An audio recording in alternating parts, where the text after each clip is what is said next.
Hey everyone, tonight we're diving into something complicated, if not a bit pungent. The medieval inn. This is where weary travelers face suspicious stews. Beer flows like a river, and so do the lice. Plus, where you spend half the night wondering if the snoring upstairs is just a guy sleeping or a guy dying.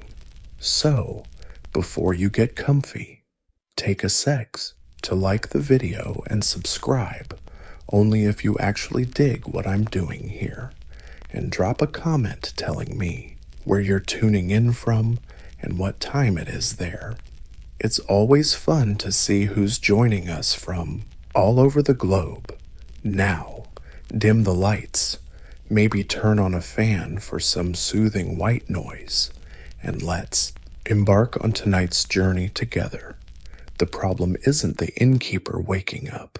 He's roused by the gentle sound of someone sneezing straight onto the floor below his room, followed by groans, crashes, and the unmistakable clatter of a chicken running wild through the front door.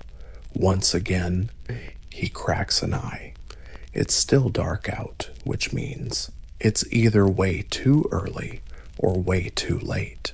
Medieval timekeeping didn't do just right. He slowly sits up, like he's peeling a loaf of bread off himself, wiping sweat from his face with a sleeve that once looked like linen but now feels like an old saddlebag.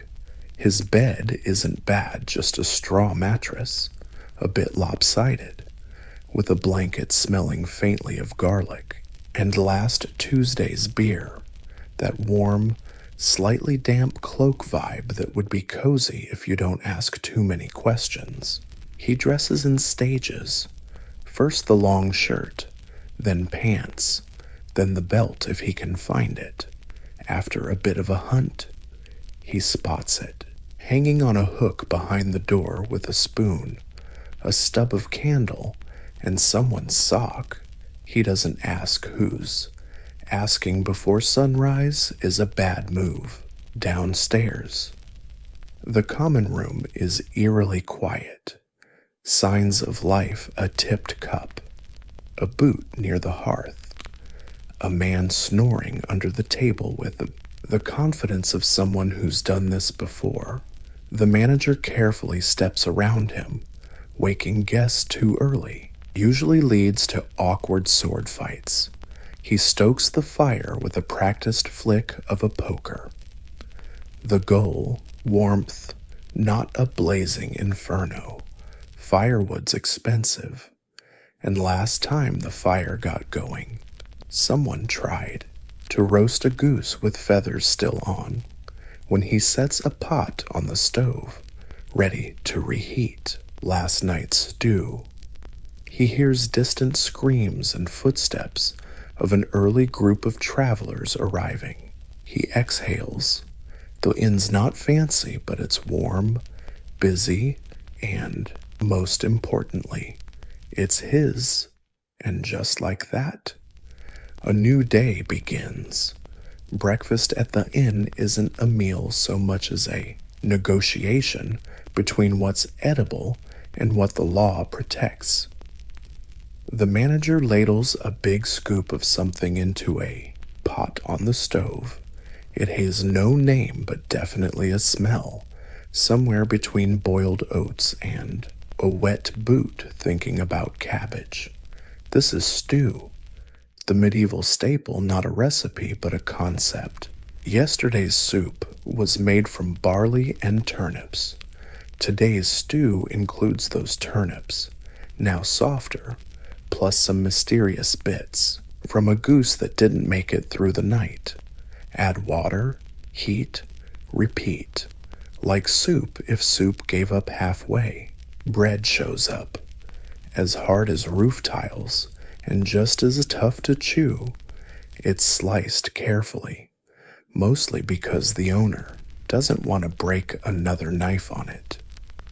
Guests chew slowly, partly to digest, partly for time. to ponder life choices between bites. And beer, of course, breakfast beer. This isn't a medieval cliche, it's a necessity. Oh, water here isn't exactly clean. Milk's reserved for the Lord's house cat. And tea is still just a twinkle in the eye of some far-off merchant. This beer's pretty weak, but at least it's boiled and filtered. Desperately. Naturally. Even kids drink it, but under supervision. After all, this is a reputable joint. By now, guests start trickling in. A merchant clutching his coin purse like a holy relic. A sleepy pilgrim. By now, guests were trickling in one by one. A merchant clutching his coin pouch like it was the Holy Grail. A sleepy pilgrim, still gripping his staff, quietly grumbling about his blisters. And of course, the poet, demanding honey for his porridge, as if that honey hadn't been locked away in a chest for weeks. The waitress, quick on her feet and immune to nonsense, weaving through tables like a dancer who's seen it all and isn't impressed. She smiles at customers, tops off their cups, and dodges unwanted compliments with the grace of someone who's memorized every terrible drunk poet's verse on the planet. By breakfast's end, the inn smelled like smoke, barley, and crushed dreams. Empty bowls clattered into the tables. Stomachs were stupid. The ale was bland. This wasn't fine dining. But hey, it was hot, filling, and nobody had died yet. By medieval standards, that counted as a win. The one thing a medieval inn didn't need more of people. But by mid-morning, they came swarming in like pigeons carrying luggage, all equally neglecting personal hygiene. The first one through the door was a knight, or well, a guy who claimed to be one. He wore armor, sure, but it was mismatched, rusty, and held together with what looked suspiciously like curtain rope. He demanded a private room despite having no money, zero manners, and smelling like a losing racehorse. Behind him trailed an apprentice trader who talked like he owned a fleet of ships but paid in buttons. He haggled over a bowl of soup like it was a group buy special. Then came the poet. Every inn had one. He never really paid but swore. His songs were worth more than gold. Spoiler, they weren't. He carried a trophy 6 broken strings from his lute and immediately launched into a sad tune about lost love and stolen goats. No one asked for this. Next, a monk shuffled in, nodding solemnly to everyone and blessing their gear. He loudly insisted on fasting while eyeing the loaf of bread. Within 10 minutes, he devoured the whole thing and explained that technically, it wasn't a sin if the bread was already broken. By noon, the inn was packed with conflicting personalities and competing smells. Someone was drying socks near the fire. Another was sharpening a knife for no clear reason. A kid ran between tables, chased by a pissed-off goose. In the corner, 2 travelers argued over who'd get the only non-wobbly chair. Watching all this was the manager, cool as a monk on payday. He'd seen it all before. He knew by nightfall someone would fall in love. Someone else would fall asleep in the soup pot. And there'd be a duel over a stool, probably the poet again. He poured another drink, wiped the counter with a cloth older than anyone, and nodded at the server. A silent agreement that despite everything, This place was still running. The guests could be unpredictable, noisy, sometimes even outright chaotic. But they were the lifeblood of the inn, and he didn't want it any quieter or less fun. If the inn had a soul, or at least a functioning brain, it was this bartender. Her name was Marjorie. She was about 20, maybe 30. Or maybe she aged fast thanks to all those traveling poets. Nobody was quite sure. What everyone did know was this whole operation would collapse without her. She moved through the chaos with practiced precision. One hand balanced a tray of drinks, the other slapped impatient hands away. Her reflexes were faster than a weasel in a pantry. A drunken mercenary once tried to compliment her ankles and woke up 2 days later with spiked boots nailed to the ceiling. Marjorie could take orders in 4 dialects, pour beer without spilling a drop, and insult a noble without committing treason. She was not rude, just efficient, and in a building held together by scraps and half-baked promises. She was the only one with real authority. She knew which travelers paid in coins and which tried to barter with shells. She could sniff out fake accents, stolen rings, and flirtations disguised as complaints about the food. The monk might mumble about sin, but even he knew Marjorie was the patron saint of keeping things running. Her day started before dawn and ended long after the fire. Fake voices, stolen rings, and flirtations disguised as complaints about the food.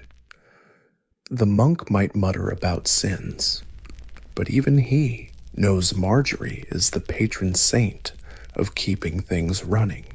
Her day starts before dawn and ends long after the fire has died down.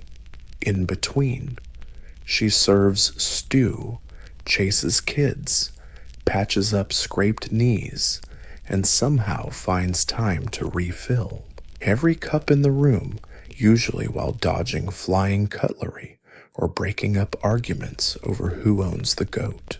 She wanders into the room at lunch, but never drops a tray. That's the real magic. On paper, Marjorie doesn't run the inn, but in reality, this kingdom belongs to her. The manager might own the walls, but she rules the floor. A wink here, a sharp word there, a stare that could curdle milk. It's a delicate dance, and she performs it daily with the kind of grace earned from years of low expectations and high endurance. Lunch at a medieval inn isn't so much a meal as it is a test of coordination, patience, and noise tolerance. Part festival, part siege. It starts off fairly innocent.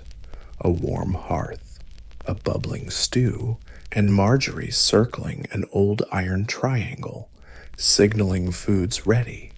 A brief, peaceful moment. Then all hell breaks loose. Guests appear from corners you didn't even know existed. A merchant jumps over a sleeping dog. A poet drapes his spoils over one shoulder like he's marching into battle. 2 farmers argue about who sits down first, despite 6 empty chairs and 0 points scored. The manager ladles out steaming bowls of soup, a dish whose exact recipe only the pot and maybe the gods know. It's rich, warm, and completely flavorless, unless you count turnips as seasoning. One guest asks if it's vegetarian. Another wonders what vegetarian even means. The manager pretends not to hear either, Bread is handed out with a ceremonial crunch, like something just got used to wedge the door open. Diners dunk it in stew to soften it, causing injuries at the bottom of bowls. One man tries to trade his bread crust for another beer. Works. Marjorie weaves through the chaos, tray piled with mugs, eyes locked on the 1,000-yard stare. Only battlefield nurses and women breaking up seating arguments before lunch know. She serves food, smiles, and throws warnings all at once. A performance worthy of applause, but we only get a proper tip somewhere near the hearth. A pair of guards try to burp each other, while a suspiciously cheerful monk hums a hymn between bites. The goat is back, apparently. It likes company. Lunch lasts about an hour, at least by the sun. Inside the inn, time's measured by how long it takes for someone to spill beer on themselves, accuse another of cheating at dice, or attempt singing while chewing onions. And when it ends, there's a brief, eerie silence until someone drops a spoon, and everything starts up again. Lunch is over. The stew's gone. The bread's nibbled. The goat is once again chewed out with stern words and a broom. Now comes the part the innkeeper fears most, cleaning up after. Customers who swear they're neat. To the untrained eye, it might look like a slightly messy dining room, but for Marjorie and the manager, this is a full archaeological dig site with mysterious stains, lost personal items, and a worrying quantity of onion peels in places onions should never be. The wooden tables get wiped down with a cloth the innkeeper has seen way too many times. It doesn't clean much, just smears everything into a charming medieval glaze. The floor gets swept, mostly by shoving stuff under benches and hoping gravity does the rest. Someone found a boot under one of the stools. No one claims it. It's added to the growing pile behind the bar labeled "Probably belongs to someone." Marjorie starts collecting dishes with the speed and precision of someone who's done this daily for a decade and really wants to stop. Guests lingering too long get that look, the kind so fierce a noble would apologize and toss a whole silver coin. That noble was never seen again, but the story lives on as legend. The stew pot is scraped clean. Anything, mess there, all just painted over with a nice medieval glaze. The floor is swept mostly by shoving dirt under the benches and hoping gravity does the rest. Someone even found a boot under one of the stools. Nobody claimed it, so it joined the ever-growing pile behind the bar labeled "Probably Someone's." Marjorie collects plates and bowls with the speed and precision of someone who's been doing this daily for a decade and really wishes she didn't have to. Guests who linger too long get that look, the kind of look that makes a nobleman apologize and toss a whole coin. He was never seen again, but the story lives on as legend. The stew pot is scraped clean. Whatever is left gets fed to the pigs or quietly turned into tomorrow's meal. Don't waste. Don't be stingy, especially when nobody can tell the difference after the third bowl. The manager mutters something about washing cups, but everyone knows he just rinses them in rainwater and calls it sacred purification. There's a bucket for soaking, but that's mostly for show now, as the last crumbs are brushed off and the benches were shoved back into place, somehow wobblier than before the room started looking like an inn again, not the scene of a particularly wild riot. Marjorie took a breath, adjusted her apron, and got ready for the next wave, because in a medieval inn, peace is always temporary, just a brief pause between chaos, and somewhere, someone was already asking when dinner would be ready, when the last bowl was stacked up, the last spoon finally dried. Marjorie dared to sip the leftover beer in peace. Yeah, that happened. The door burst open. New guests, new faces, new problems, and worst of all, questions. The first guest shuffled in, wearing an oversized cloak, a beard that could house a whole forest's worth of creatures, and a face that said he was about to take detailed notes on this place on parchment. He approached the bar and asked, "Do you serve almond milk here?" Silence hit like a wall. Somewhere in the corner, a stool sank under the weight of collective judgment. Behind him, a young couple, clearly not married, based on how far apart they stood and their strict don't touch me vibe, asked if they could see the rooms upstairs. Marjorie pointed upward. It's wooden. It's got walls. It doesn't leak in the summer. Usually, a third guest, dusty and full of themselves, would insist on knowing where the inn got its candles, whether the stew was ethically sourced, and if the goat was properly trained to stay outside. Of course, just then, the goat walked in and immediately sneezed right into its boots. Then came a poet this time, a different poet who insisted on paying with a song. He gathered his spoils, hit 3 wrong notes in a row, and started a ballad about the woman in the leaky chamber pot. He was promptly, politely told to stop with a broom. The manager nodded, handling every request, every complaint, and every mispronounced question about the wines. There was only one red wine. No arguments, no corrections. He just listened, smiled, and let Marjorie handle the chaos. Because if there's one thing that fills an inn faster than rain, it's opinionated travelers, and they never arrive quietly. As dusk fell, the common room became a melting pot of personalities. The quiet scribe in the corner, merchants bickering by the fire, the poet on his second attempt to win hearts with his voice, and the goat snoozing under table 3. The doorman sighed. Another group of guests, another round of minor disasters waiting to happen, and they all thought they were perfectly normal.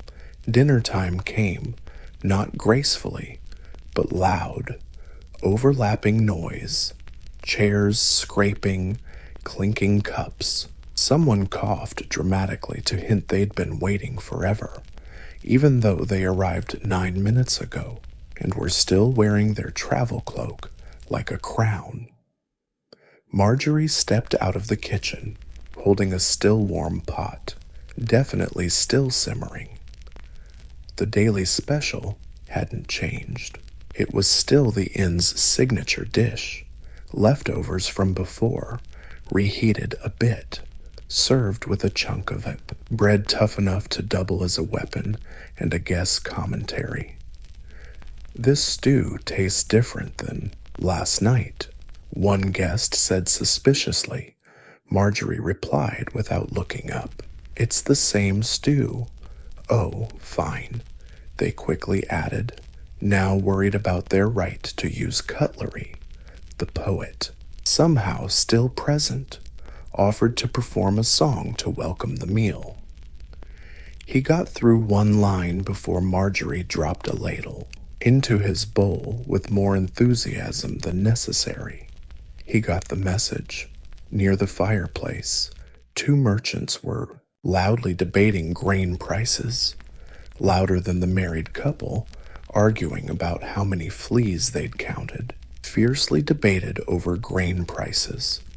A debate louder than the one between a married couple about how many fleas they found on their bed upstairs. The goat is back. Now it's under the table again, quietly nurtured by a kid who insists. It's their emotional support animal. The stew is hearty. The beer flows easy, making the stew feel even more filling. And despite the occasional grumbles about texture, temperature, or the vague identity of the meat, everyone keeps eating. The barkeep stands behind the counter, polishing a cup that hasn't really been cleaned since last harvest, watching customers with the resigned look of someone who's accepted their fate. He knows in about an hour, someone will spill something, someone else will doze off mid-sentence, and the minstrel will try again. He always does, but for now, the room is noisy, messy, and alive, if not downright a sign of success, because in a medieval inn, dinner doesn't have to be good, it just has to show up without catching fire. When the last spoon hits the bottom of the bowl and the patrons start leaning back with a satisfied groans of survivors after another round of stew, the real show begins. Evening entertainment is loosely defined. No schedule, no flyers, no host with trophies and a program. The night unfolds as simply as any great show, no structure, limited talent, and high risk of minor injuries. Of course, the poet seizes the moment. He clears his throat dramatically, strums a shaky three-string, and launches into a seizing the moment. He cleared his throat dramatically, plucked three uncertain strings, and launched into a ballad titled The Fair Lady of Festerwell, who married a troll.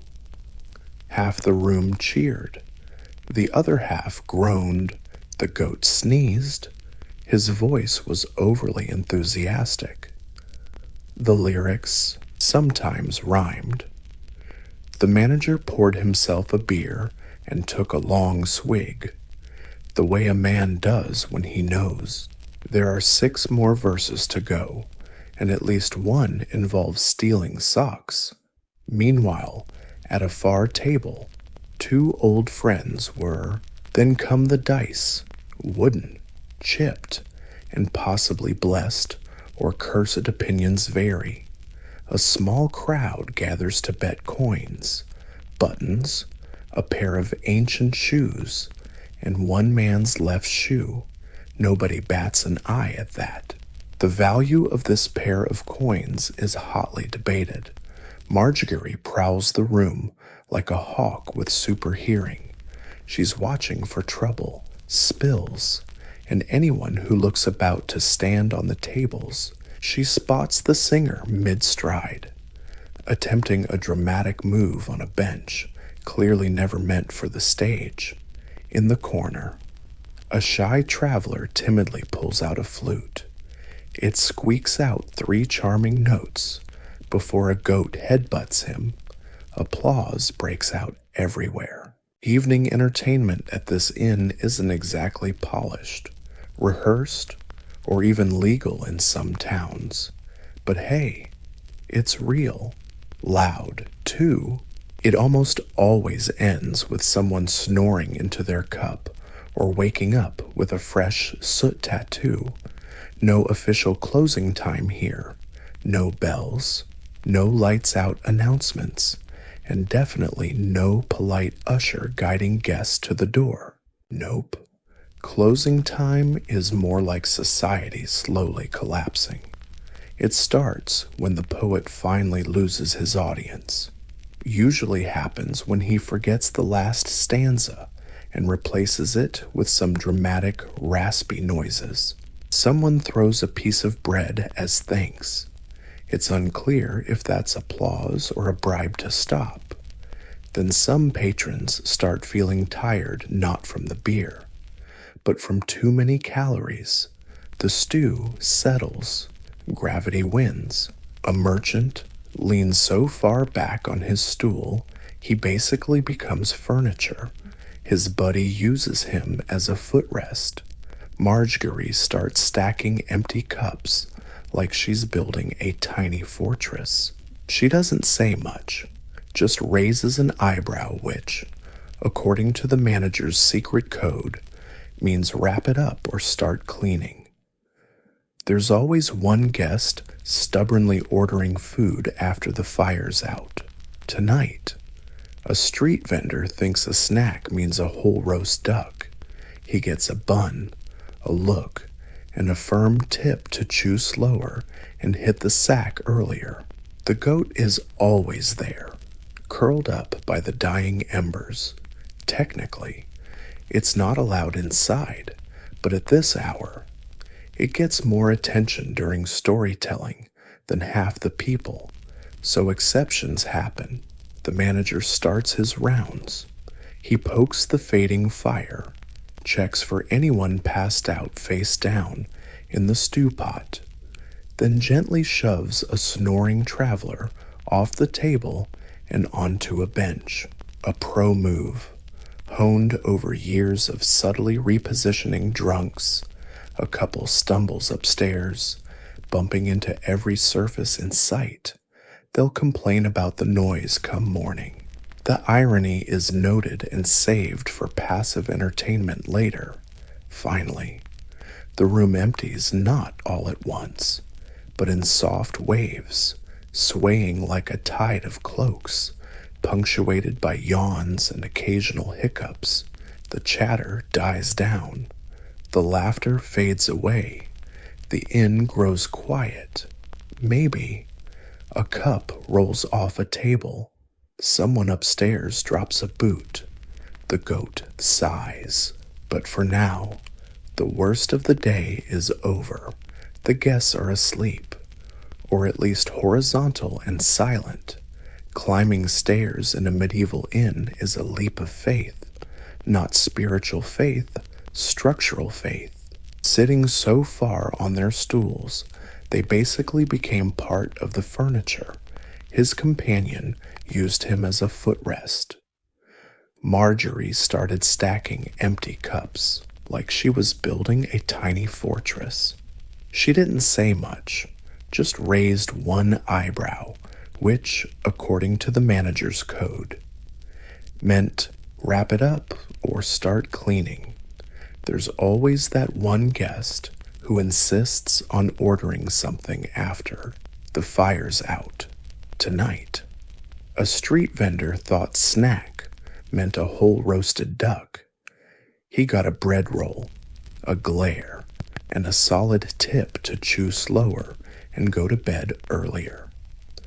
The goat was always there, curled up beside the embers. Technically, it wasn't allowed indoors, but at this point it got more attention during storytelling hours than half the people, so exceptions happened. The manager began his rounds. He poked the dying fire, checked if anyone was passed out face down in the stew pot, then gently nudged a snoring traveler off the table to sit on the bench. A pro move honed over years of discreet rearranging. A couple stumbled upstairs, bumping into every visible surface. Come morning, they'd complain about the noise.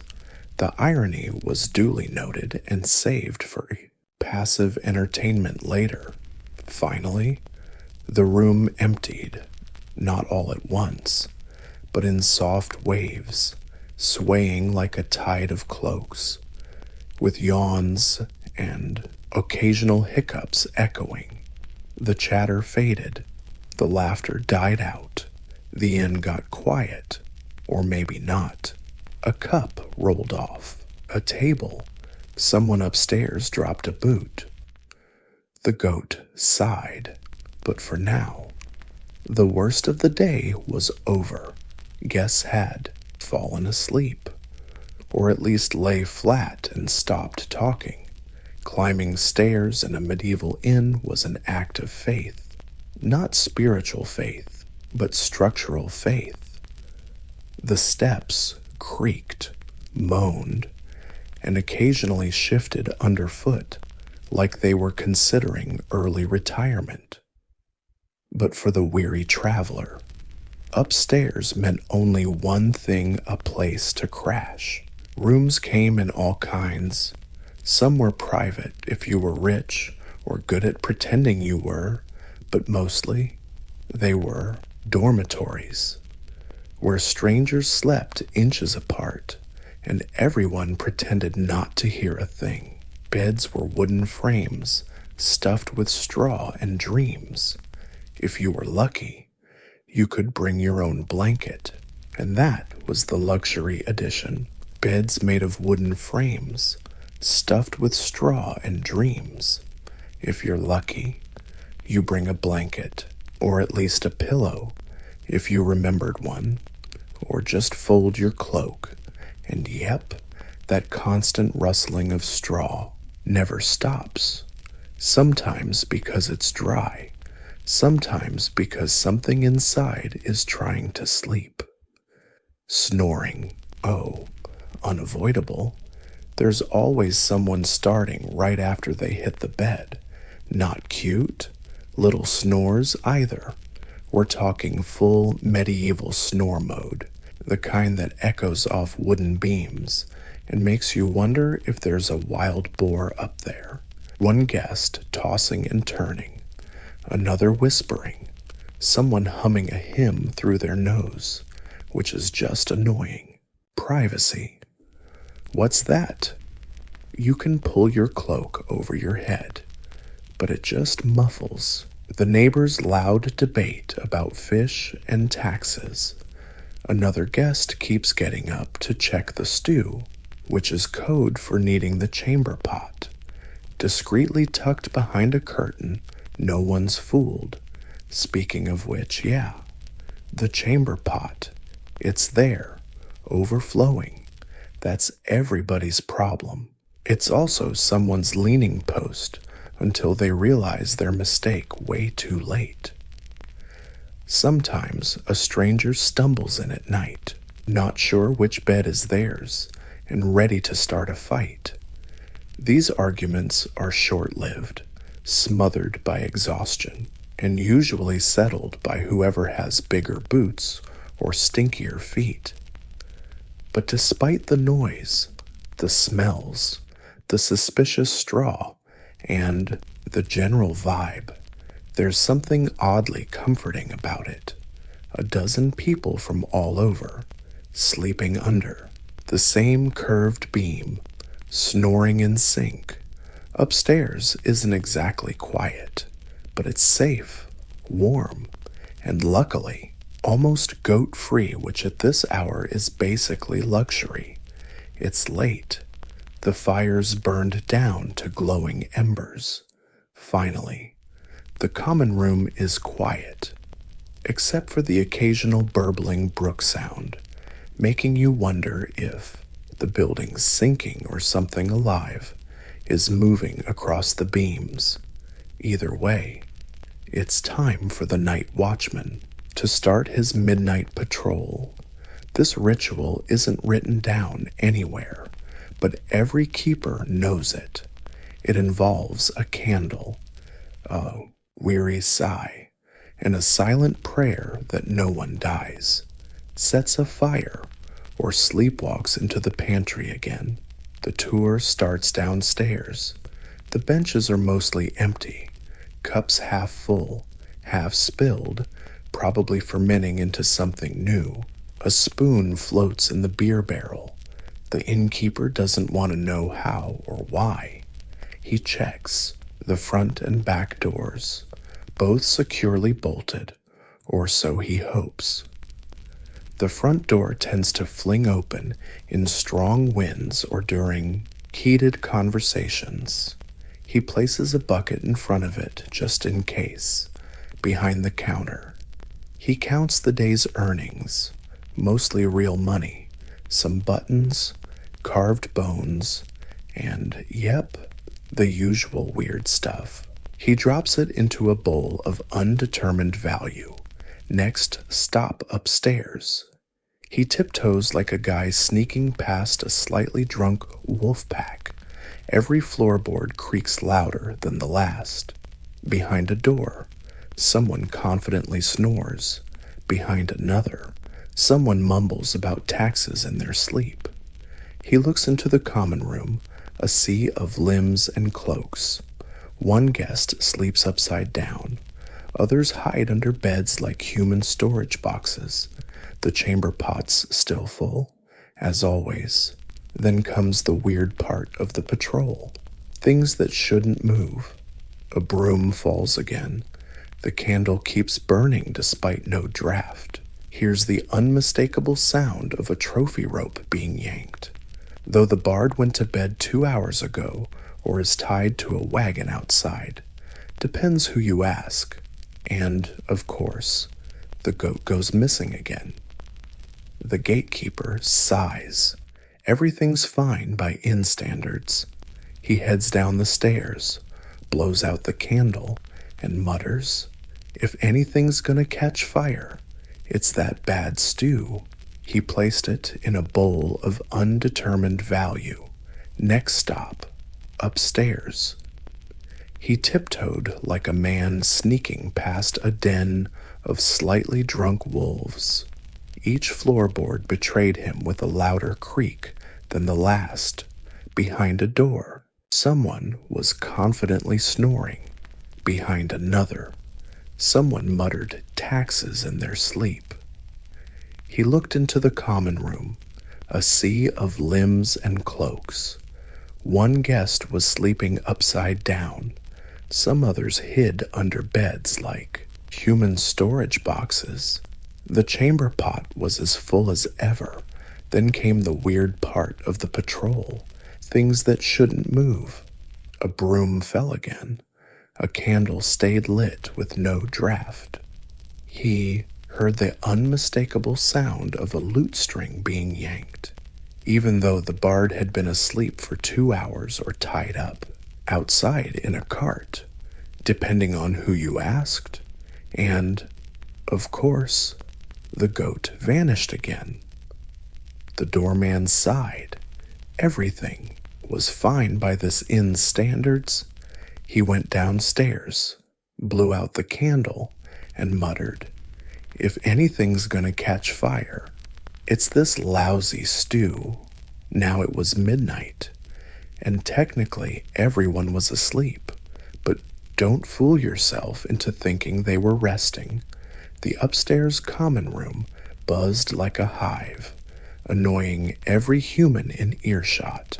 All good by this hostel's standards. He walked down the stairs, blew out the candle, and muttered, "If anything's gonna catch fire, it's that lousy stew." It was midnight. Technically, everyone was asleep, but don't kid yourself that anyone was actually resting. The dorm upstairs was like a buzzing beehive from hell. Snoring was the main soundtrack, layered, textured, and absolutely tone-deaf. One guest snored in short bursts, like a squirrel hiccuping. Another cranked up the volume, shaking the ceiling beams with every exhale. Basically, a symphony of sleep apnea. Someone claimed they dreamed about carrots. Another whispered, "No, sir." In a very serious tone, a boot drops to the floor with a thud. Nobody moves, not even the goat. curled up under someone's cloak like it owns the place. The bed creaks in protest every time someone rolls over, which happens a lot because straw mattresses aren't exactly ergonomic. Honestly, if you don't get poked by a stray branch in the first 5 minutes, the bed's probably haunted. Then comes the heat. With too many people crammed in one room, summer nights get toasty fast. Cloaks get kicked off, blankets fly, and someone decides to fling open the shut window, inviting in the breeze and the local owl, who now refuses to leave. The smell, polite people might call it pungent. It's a bouquet of stew, unwashed socks, warm goat, and a hint of beer. It'd be unbearable if everyone weren't too exhausted to care. Sometimes, someone wakes thinking dawn has arrived. Nope, just darker than before, and now there's an owl watching. They stumble out of bed, step on someone's hand, and get growled back into place. Marjorie's in the back room, headphones on, ready to catch any alarming sounds, loud voices, crashing noises, or raucous post-work music. So far, so good. Mostly downstairs. The innkeeper naps behind the bar on a chair shaped like his own spine. He clutches a half-full cup, dreaming of silence. Spoiler, he'll never get it, because in a medieval inn, sleep comes in short shifts, in shared space, with questionable warmth. But hey, everyone's lying down. That counts as a win. When the first light appears, that pale gray could be sunrise or just moonlight. The inn rouses not gracefully, more like a crowded livestock pen, realizing someone forgot to lock the gate. Feet hit the floor at varying volumes. Someone groans dramatically, as if waking up is a cruel, unexpected injustice. Another guest immediately starts hunting for their missing shoe. It's on the hearth. Nobody knows how. The goat does, but it's not saying. The common room slowly empties out. Early risers, merchants, monks, and anyone with a guilty conscience are first out the door. They leave behind a mess of rumpled blankets, muddy footprints, and a traveler who's still asleep, still insisting in dreams that they never touched the cheese. Downstairs, the innkeeper wakes. Technically, his eyes are open, his body's upright, but his soul's still floating somewhere between here and wherever old bartenders go, in their dreams, clean mugs and quiet customers. Marjorie arrives a bit later, wrapped in her cloak and looking determined.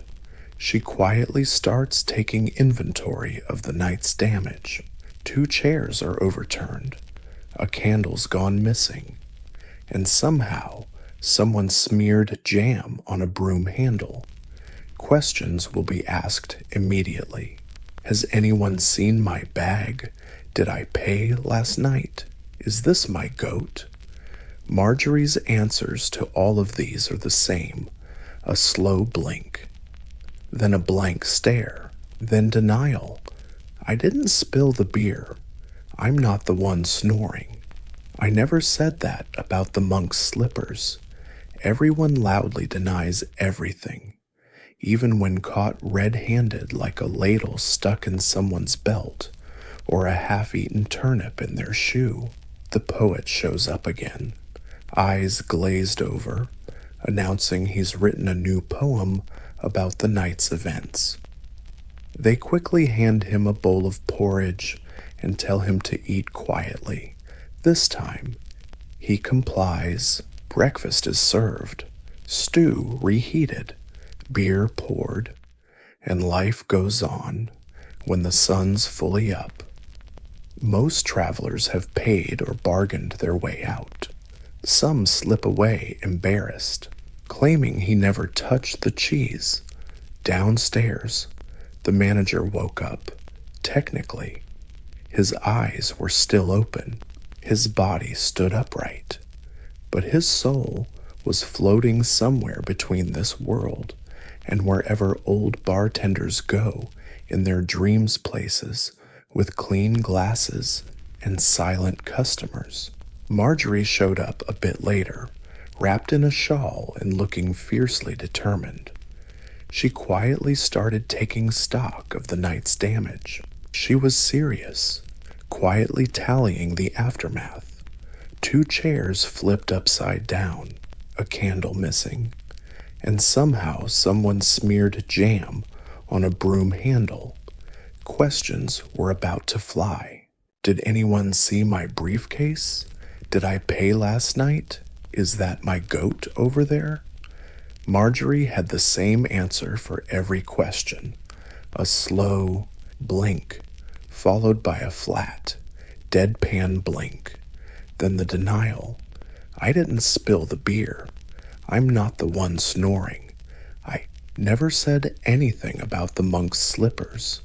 Everyone loudly denied everything, even when faced with direct evidence like a ladle stuck in someone's belt or a half-eaten turnip shoved in their shoe.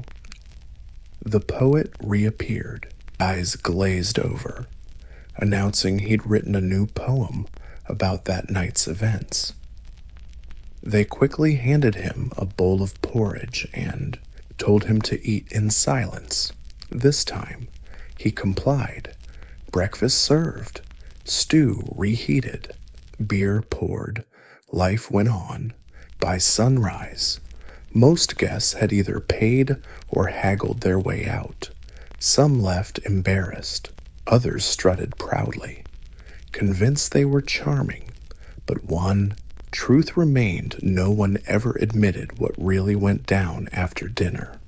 Guests trickled out, the goat was escorted away, and Marjorie was scraping something unidentifiable off a bench with the focus of a surgeon and the face of a woman reconsidering every life choice that brought her here.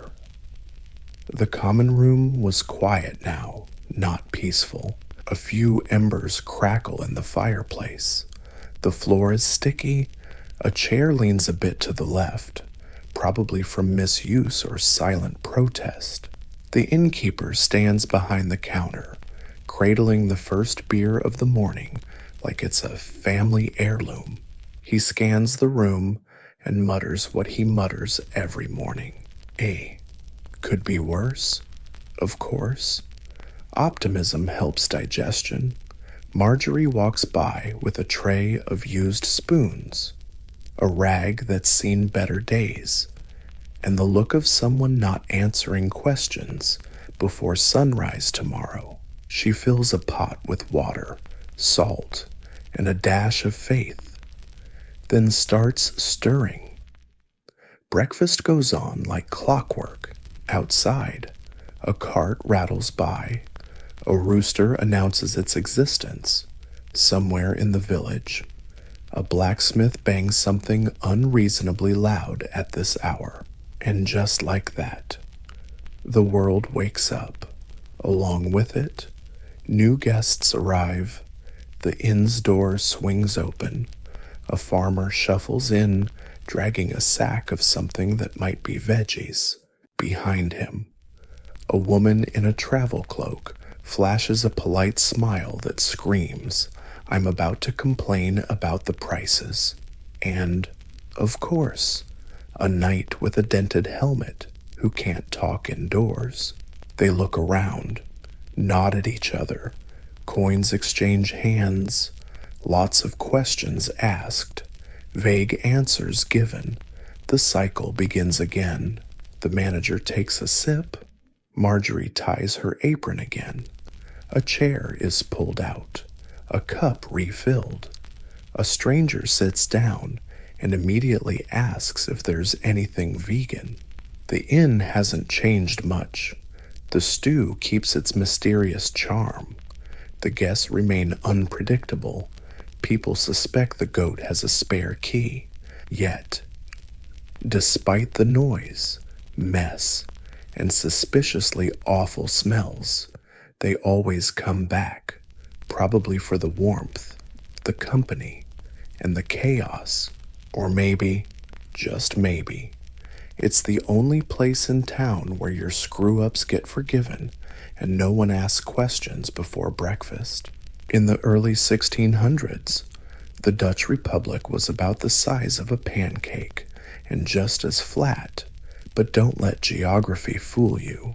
This modest reclaimed swampland was about to pack a punch way beyond its weight. While the rest of Europe was busy fighting over religion and whose king had shinier shoes, the Dutch quietly built an empire of light, cash, and oil paint. It all started with a revolution. Spain had ruled the Netherlands for decades, waving the Catholic flag and taxing every fish and tulip bulb, which makes sense. It's the one place in town where your screw-ups get ignored and no one asks questions before breakfast. In the early 1600s, the Dutch Republic was about the size of a pancake and just as flat, but don't let the geography fool you. This humble patch of reclaimed swamp was about to pack a punch way beyond its weight. While the rest of Europe was busy fighting over religion and whose king had shinier shoes, the Dutch quietly built an empire of light, money, and oil paint. It all started with a revolution. Spain had ruled the Netherlands for decades, waving the Catholic flag and taxing every fish and tulip bulb. But by 1648, after nearly 80 years of yelling and resisting, the Dutch finally declared, "We're done here," and just like that, they were free. What happened next wasn't a national plan. It was a startup movement for freedom. Imagine Silicon Valley, except everyone's rocking wooden clogs and investing in herring. Amsterdam turned into Europe's Wall Street. Its ports buzzed with ships heading to Asia, Africa, and the Americas, anywhere there was stuff to trade or people to exploit. The Dutch East India Company, basically the 17th century Amazon Prime, was rolling in cash from nutmeg, porcelain, and, oh yeah, colonialism. But the real kicker, while their ships hauled cinnamon across oceans, back home, people were kicking back with newspapers, sipping beer, and watching their neighbors get immortalized in oil paint by guys named Rembrandt and Vermeer. These painters didn't just slap faces on canvas, they created legends. Vermeer captured quiet, private moments like scenes from an amazing movie. Rembrandt gave old men and biblical characters more drama than a reality TV show. Art wasn't just for kings anymore. Merchants wanted portraits too. Even butchers could afford a still life with a pig's head and a lemon. Fancy. Right, and then came tulips. Oh yeah, the infamous tulip craze. A wild, short episode where people sold their houses just to own a single bulb. A bulb. The market crashed harder than a drunken sailor, but by then, the Dutch had made their mark, super successful, a bit out of control, and never boring. So how did this soggy little republic become Europe's envy by mastering the seas, the stock market, and self-portraits? And that was just the start. If the Dutch Golden Age had a heartbeat, it wasn't in palaces or parliaments. It was in the docks, Rotterdam, Amsterdam, Hoorn, Delft. These weren't just cities. They were launch pads for global domination through sales and spreadsheets, while France polished wigs and Spain counted gold. The Dutch were busy inventing capitalism, one diary entry at a time, their secret weapon, a merchant fleet. At its peak, the Dutch had more ships than any nation on earth, more than England, more than Spain, maybe even more than common sense should allow. But these weren't just attitude-filled fishing boats. These were armed, sleek, practical merchant ships, loaded with cannons and cargo. They carried everything silk, from China, spices from Indonesia, sugar from Brazil, and sometimes a cannonball to the face if pirates showed up.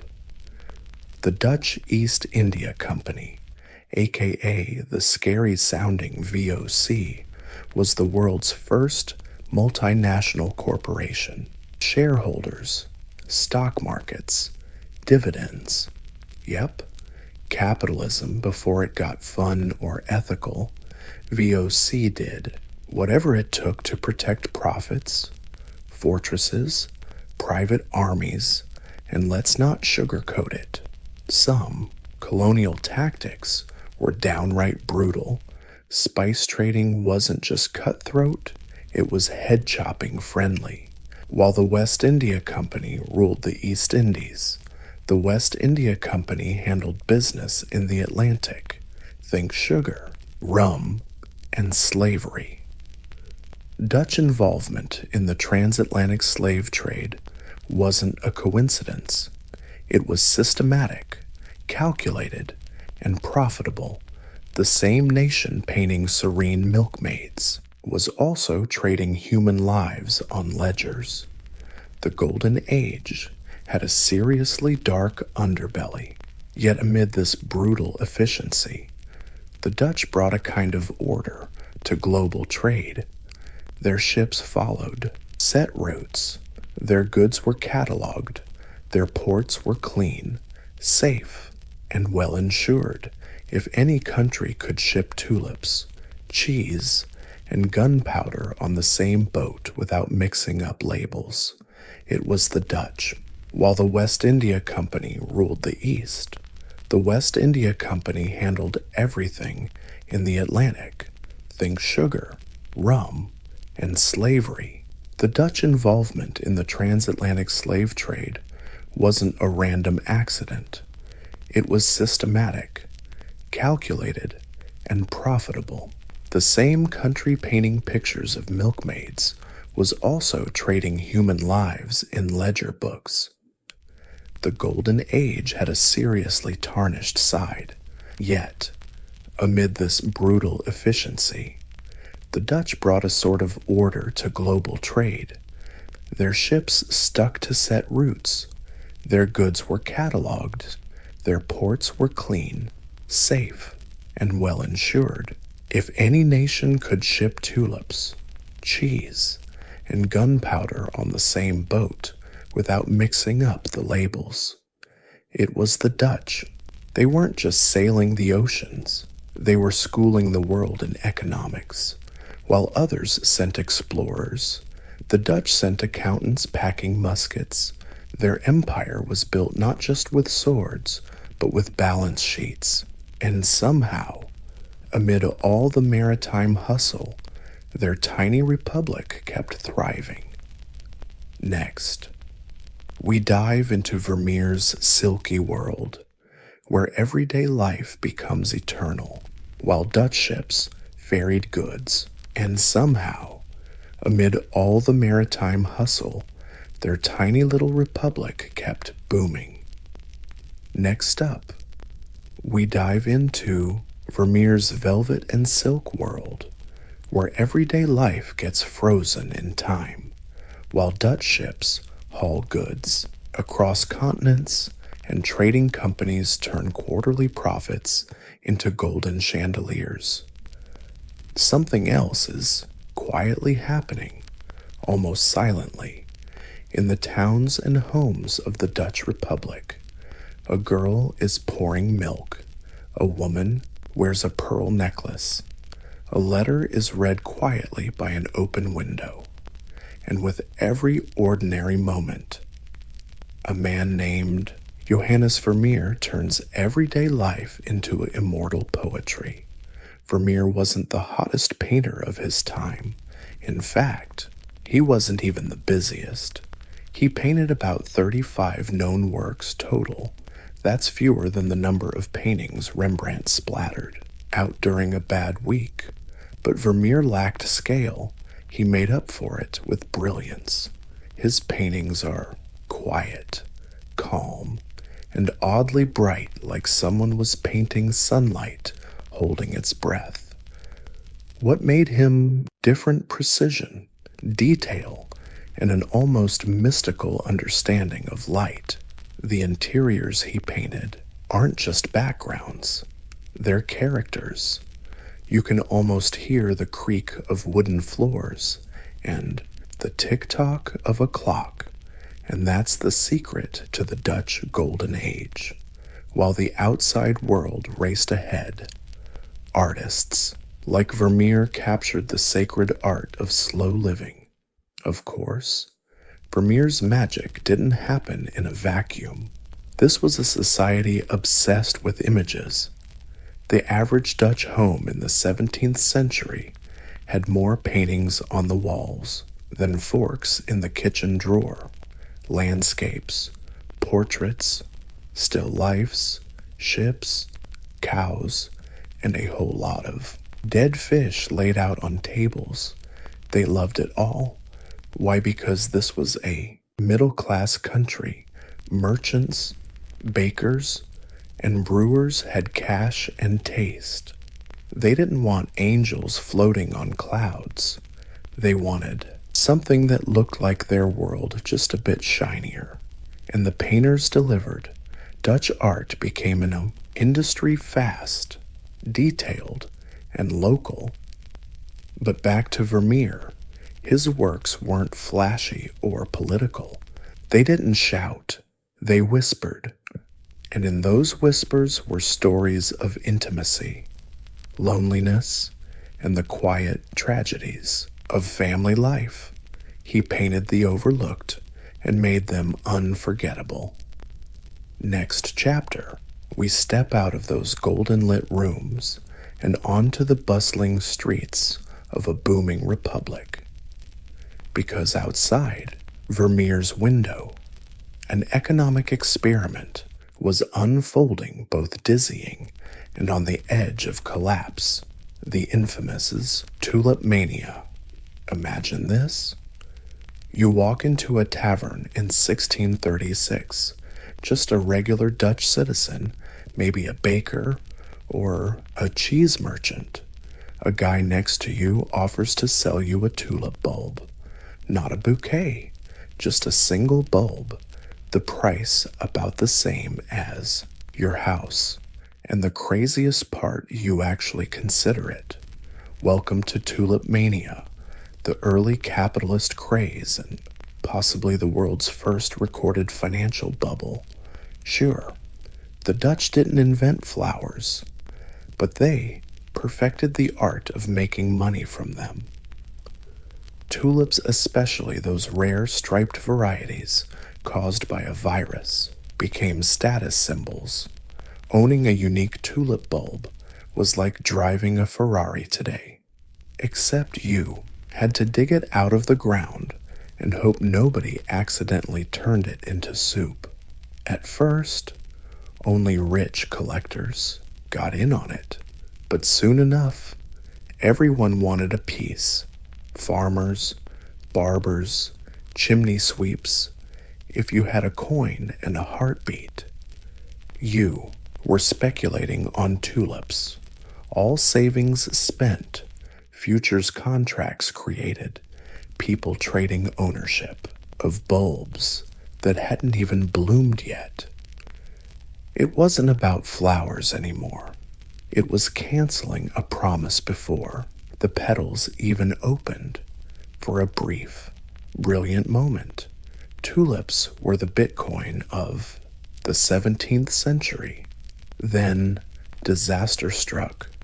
One February day in 1637, people just stopped buying. Maybe they blinked and realized they were mortgaging their houses for flowers. Maybe someone actually looked at a tulip and thought, wait, that's it, prices collapse. The luck ran out. Suddenly, that flower bulb you paid a canal-side house for was worth absolutely nothing. Best just plant it and enjoy the view. Weirdly, the Dutch economy didn't totally crash along with the tulip market. What a shame. Yep. There were lawsuits, public lectures on greed and vanity, but the Republic just shrugged, dusted off their doublets, and kept walking. This wasn't their last rodeo with speculative mania, just the first.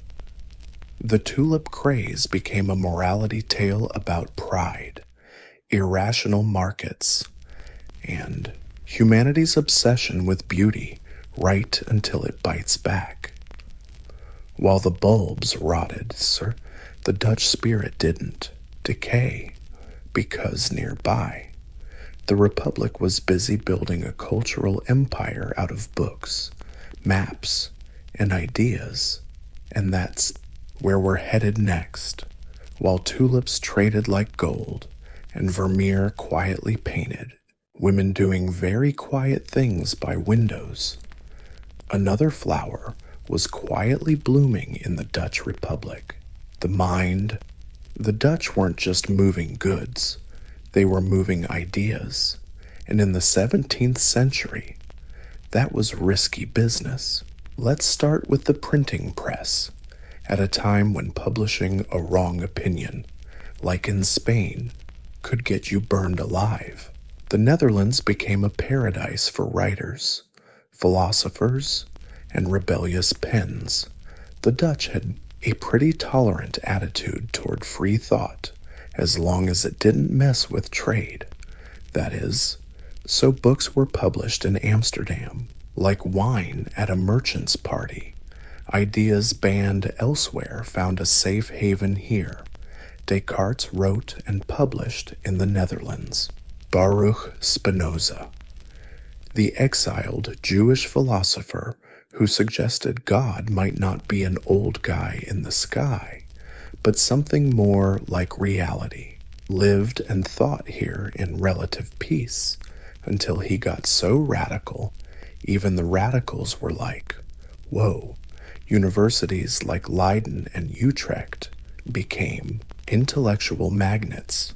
Students from all over Europe came to learn everything from law and medicine to the latest theories on optics and anatomy. And since this was Dutchland, they studied in buildings so clean you could eat and take notes at the same time. Graphic arts also thrived. Dutch map makers like Joan Blow didn't just sketch coastlines. They redrew European imagination. Their atlases were masterpieces, decorative, sometimes inaccurate, but insanely detailed for their time. Want to explore the Java coast or dream of Brazil? Just open a Dutch map. This intellectual curiosity wasn't just for scholars. The middle class devoured thin books, travel journals, scientific essays, and scandalous poetry. Newspapers reported from Constantinople to the New World for the first time in European history. Literacy wasn't a luxury, it was a lifestyle, but not all was enlightenment and espresso shots.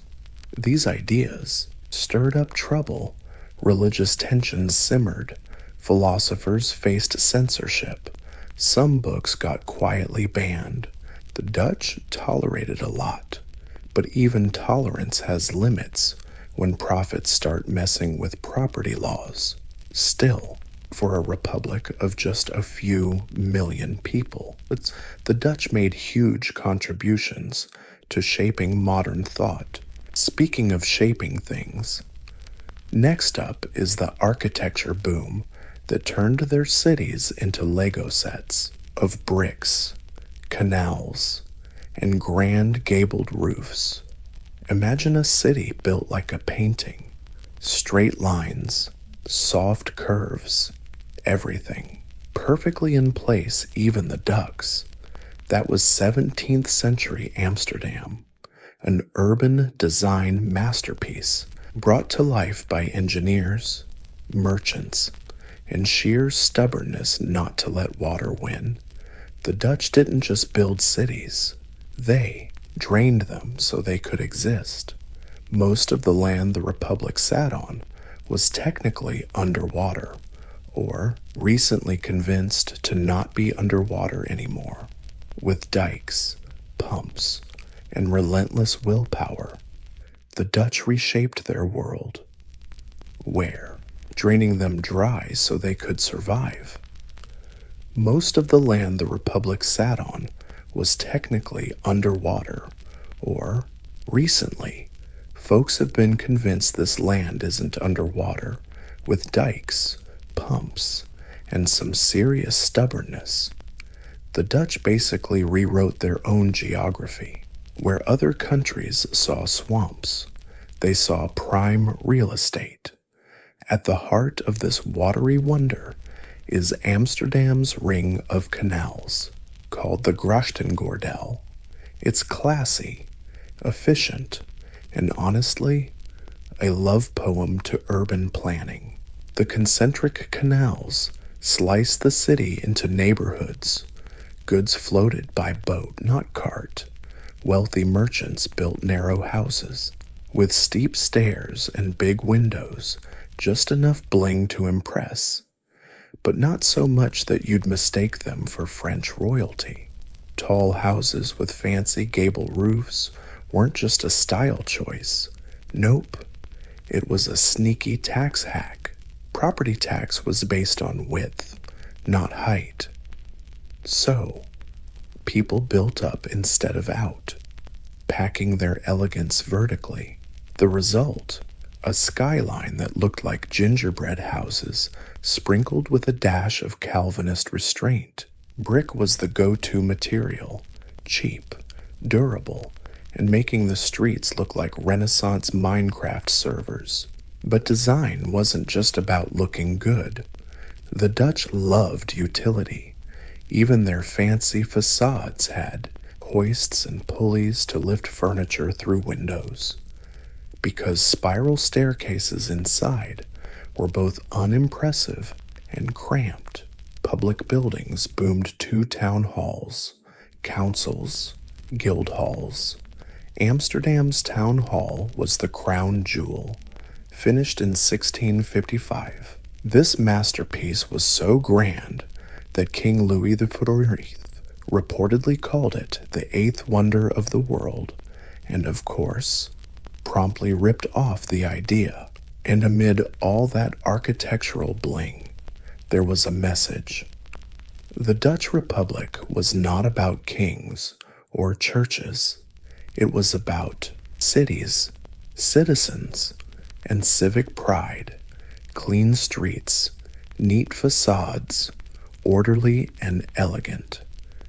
This was a built environment, reflecting a national mindset, precise, practical, and proudly so, but beneath that neat order, tensions simmered, political rifts, religious conflicts, and rising international rivals were all brewing.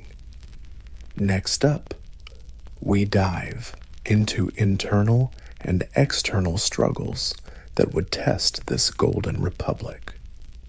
Because for all its glory, the Dutch Golden Age wasn't exactly a utopia of harmony and polite cheese tasting. Behind the tulips and oil paintings lay a republic built on political, religious, and increasingly military tension. First up, politics. The Dutch Republic wasn't really a republic in the modern sense. It was a jigsaw puzzle of provinces, each jealous and guarding its interests, like a toddler hoarding snacks. Real power lay with wealthy merchants in cities like Amsterdam and Leiden. These guys weren't nobles, but they had enough cash to fake it. On top of the political pyramid was the power holder, usually from the House of Orange, a military leader strong enough to make everyone nervous. Think of him as a king with immunity. Some provinces liked him, others not so much. The result, a constant tug of war between centralized leadership and provincial independence, a political group project where half want to fire the leader and the other half are his relatives on the religious front. Technically, the Dutch had broken with Catholicism, but unity was a stretch. Calvinists held power, and they weren't exactly known for open-mindedness. Protestants, Jews, and other Catholics were tolerated as long as they kept the noise down, didn't build big churches, or hold parades publicly. Order ruled privately. Tension brewed internationally. The Dutch suddenly became a major power, and the conservatives didn't like it. The English, once Protestant pals, now saw them as economic rivals. Cue the Anglo-Dutch Wars, a series of naval brawls where both sides lost ships, pride, and sometimes their temper. The Dutch held their own thanks to admirals like Michiel de Ruyter, part pirate, part strategist, all-national hero. He once sailed up the Thames to steal English warships for kicks, but war was expensive. Temperaments. The Dutch kept their edge thanks to admirals like Michiel de Ruyter, part pirate, part mastermind, and all-around national hero. He once sailed up the Thames River and swiped British warships just for kicks. But war is expensive. Maintaining fleets, protecting trade routes, and bribing neighbors not to attack. All this piled more pressure on an already fragile system. The Dutch could juggle trade, culture, and colonies, but not forever. Cracks started showing during the Golden Age, not in art or architecture, but in the very system that built it all. Next up, we dive into that Golden Age and ask, how did it all come crashing down? Accident, war, or something else? Golden Ages don't usually go out with explosions. Nope. They tend to quietly fade away, embarrassed, like a party where all the VIPs have left and someone just spilled red wine on the carpet. The Dutch Republic in the late 1600s didn't collapse. It sighed. The early signs almost invisible. Trade was still booming, but rivals were catching up. The English and French got better at naval warfare and even better at copying the Dutch business model. The English launched their own East India Company, threw in some colonial ambitions, and added something the Dutch lacked a monarchy with: serious self-promotion skills. Meanwhile, France under Louis XIV was getting downright aggressive, very aggressive. The man wasn't satisfied with poetry and fancy shoes. He wanted borders, power, and maybe a few Dutch cities to boot. The wars that followed were brutal and expensive. The Dutch won some battles, lost some, and basically burned through cash the whole time. At home, the Republic faced another problem: boredom. Innovation slowed down.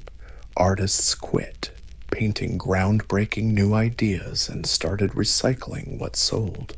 cows, ships, and quiet windmills. Art became safe, banking got cautious, the canal houses still looked nice, but the vibe had shifted. You could almost see the oil lamp flicker, and there were deeper cracks too. The divide between the House of Orange and the Republican regents grew wider. The middle class, once the engine of prosperity, began to stall. Tensions flared between old money and new ambitions, and most importantly, young Dutch folks no longer believed they were the center of the universe, because honestly, they weren't anymore.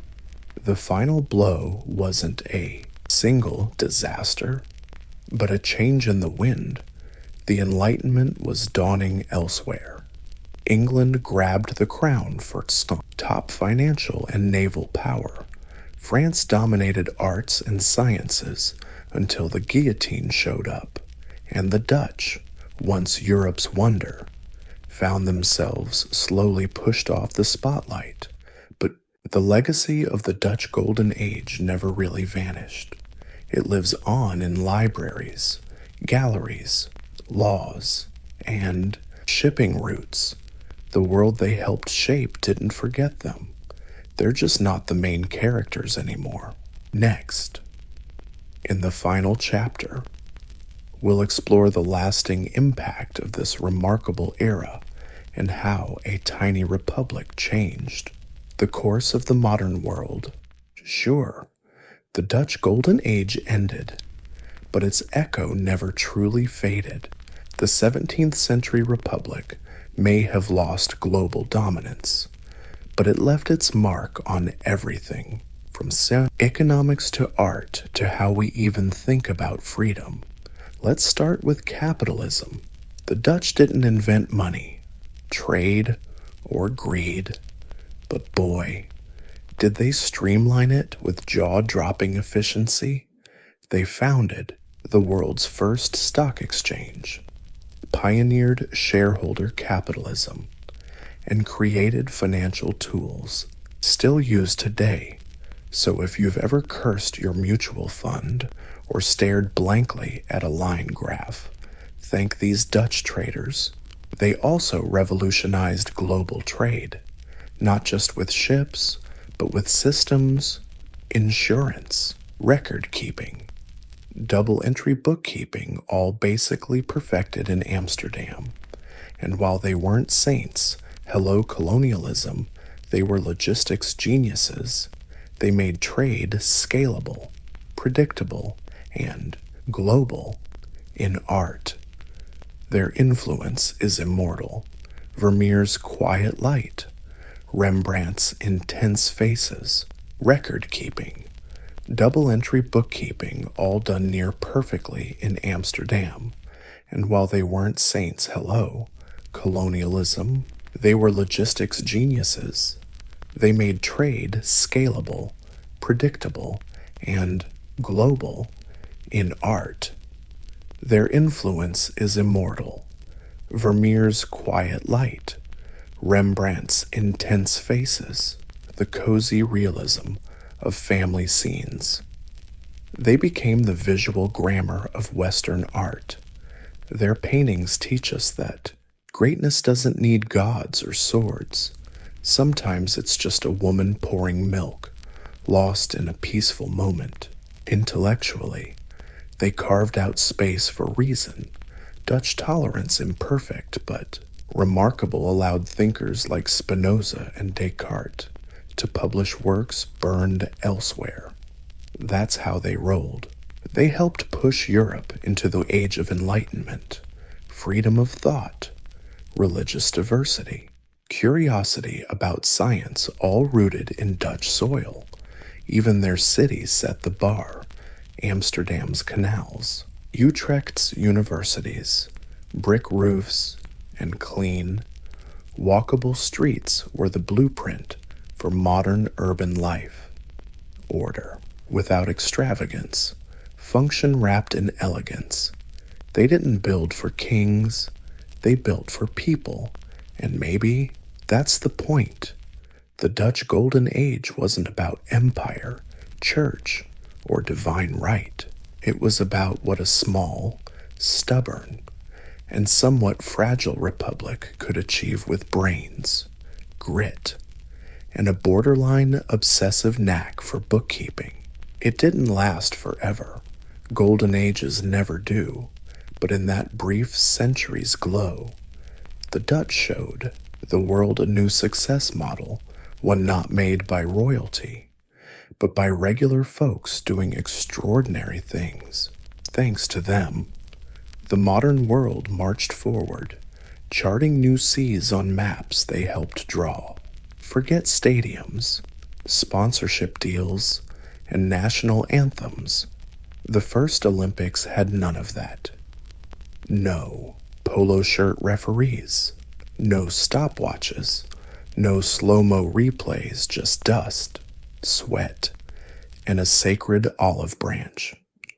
That year was 776 BC. The place was Olympia, a quiet religious sanctuary in the Peloponnese, dedicated to Zeus, king of the gods, lightning champ, and big fan of strong legs. But these weren't just local games to kill time between harvests. They were sacred and religious. The ancient Greeks didn't separate worship from physical excellence. To them, competing naked under the hot Greek sun wasn't just about showing off strength. It was holy reverence. Challenging the limits of your body in front of Zeus was the ultimate offering, way more accepted than sacrificing a goat or writing hymns in hexameter. The game's origin is a mythological mess. Some say Hercules founded them after cleaning the Augean stables, which honestly sounds like the kind of story you'd want to rewrite. Others blame King Pelops. Yep. The cursed dude started them after winning a chariot race, but whatever the story. By 776 BC, the games were officially recorded and legit. The first event on record in the stadium was a short run, about 600 feet long, basically a sprint. The only known winner that year was a cook named Corybus from Elis. Yep. The first Olympic champ was probably a guy who trained by running between kitchens and chopping goat meat. He didn't get a trophy. He got an olive wreath that's eternal glory, and the right to write poetry about his thighs. All participants were Greek men and citizens. No women were allowed to compete or even watch, unless they were priestesses. Married, women caught sneaking in risked being thrown off a cliff, which sounds a bit harsh even by ancient standards. But despite the simplicity, the stakes were high. Winning at Olympia wasn't just a personal victory. It brought glory to your city and community. You weren't just a man anymore. You were a hero, and heroes in ancient Greece lived forever. The first Olympics might have started with a 600-foot sprint, but things quickly escalated. From one guy sprinting 600 feet to a long lineup of events testing every aspect of the male body speed, strength, balance, and even fighting a guy slicked in olive oil. Let's start with the basics running. After the stadium, more races were added. The stadion was basically the ancient 400-meter sprint. Let's start with the basics running. After the stadium, more races were added. The Dios was basically the ancient 400-meter sprint. A stretch in front, a stretch behind. Then came the Dikos, a long-distance race. It could go up to 24 laps. That's over 5 kilometers naked under the Greek summer sun. No water breaks, no soundtrack, Just you, your legs, and maybe some seriously annoying dust. But it wasn't all about speed. The Greeks loved combat sports, and their games showed that. Wrestling, or pale, was a technical fight. No biting or eye gouging, but pretty much everything else was fair game. You had to pin your opponent down 3 times to win. Think of it as the smarter cousin of the chaotic pancration, a wild mix of boxing and wrestling where just about anything could go down. Punches, kicks, chokeholds. It was brutal, raw, and oddly charming. The rule, don't kill your opponent, at least not in front of the judges. Boxing, or pygmachia, was savage. No gloves, just leather strips wrapped around the knuckles. Matches usually ended with blood and broken bones, and tapping out was the only way out. It was less float like a butterfly and more hang on for dear life. Then there was the pentathlon, a 5-event contest for all-around athletes running, wrestling, long jump, javelin, and discus throw. Long jumpers used weights called halteres to boost momentum, which sounds more like a trip hazard than a sports aid. And finally, chariot racing, held at the hippodrome. The races were fast, dangerous, and sometimes deadly. The twist: the prize went to the horse owners, not the drivers. So some nobles could pay a stable boy to risk his life for glory and still snag the olive wreath. Classic. Every event pushed humans to their limits, and sometimes way past them, but they weren't competing for gold or cash. They were chasing something even bigger in ancient Greece Kleos, eternal fame. For the ancient Greeks, the Olympic Games weren't just a flexing contest for the crowd. First and foremost, they were an act of worship. Athletes weren't just rivals, they were pilgrims, and Olympia, not just a stadium. It was a sacred site dedicated to the king of gods, Zeus, nestled in a lush forest called Altus. Olympia felt more like a temple than a sports arena. Before any race or discus throw, the sacred vibe had to be respected. The centerpiece was the Temple of Zeus, a massive Doric architectural masterpiece that once housed a giant statue of the god carved from ivory and gold by Phidias, one of the 7 wonders of the ancient world. No less, and yes, it basically acted like a divine referee watching over the games. Rituals kicked off days before the competition. Athletes swore oaths before the statue of Zeus Horkios, god of oaths, promising no cheating, bribing, or biting opponents during wrestling. Breaking that oath wasn't just bad sportsmanship, it was sacrilege. Cheats got fined and had bronze statues of Zeus placed at the entrance as permanent reminders of their shame. And then came the sacrifices, lots of them. Dozens of bulls were slaughtered at Zeus's altar. Smoke, chants, blood, all part of a massive communal offering.